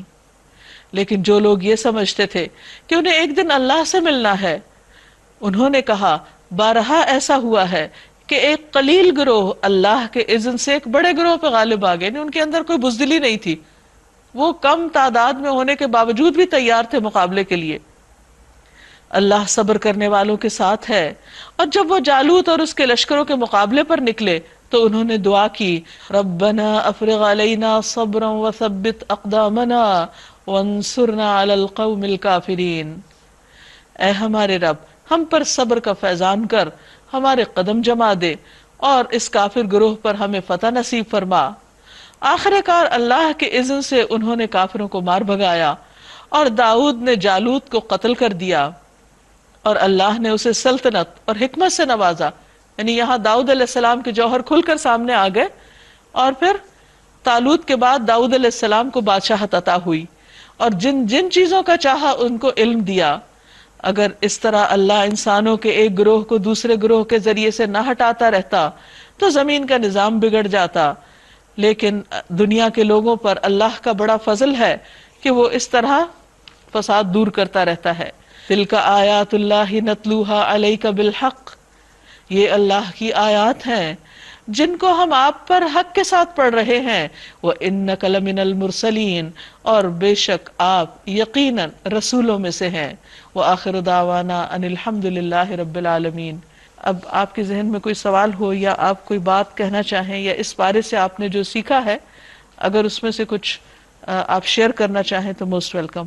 اس بارے میں جو مجھے اچھی بات لگی وہ حلال اور طیب کا حکم تھا جو اللہ تعالیٰ نے تمام انسانیت کو دیا ہے، مسلمانوں کو بھی اور تمام انسانوں کو بھی۔ پھر اور اس میں ہم اگر دیکھیں تو آج یہ چیز ہماری زندگی سے نکلتی جا رہی ہے، اور جنک فوڈ جو ہے وہ بہت زیادہ کامن ہو گیا ہے، اور اس کی وجہ سے بیماریاں بہت ہیں، اور مختلف طرح کی اوبیسٹی ہے، پھر اسی طرح ڈائبٹیز ہے، اور بہت کچھ ہمیں نظر آتا ہے۔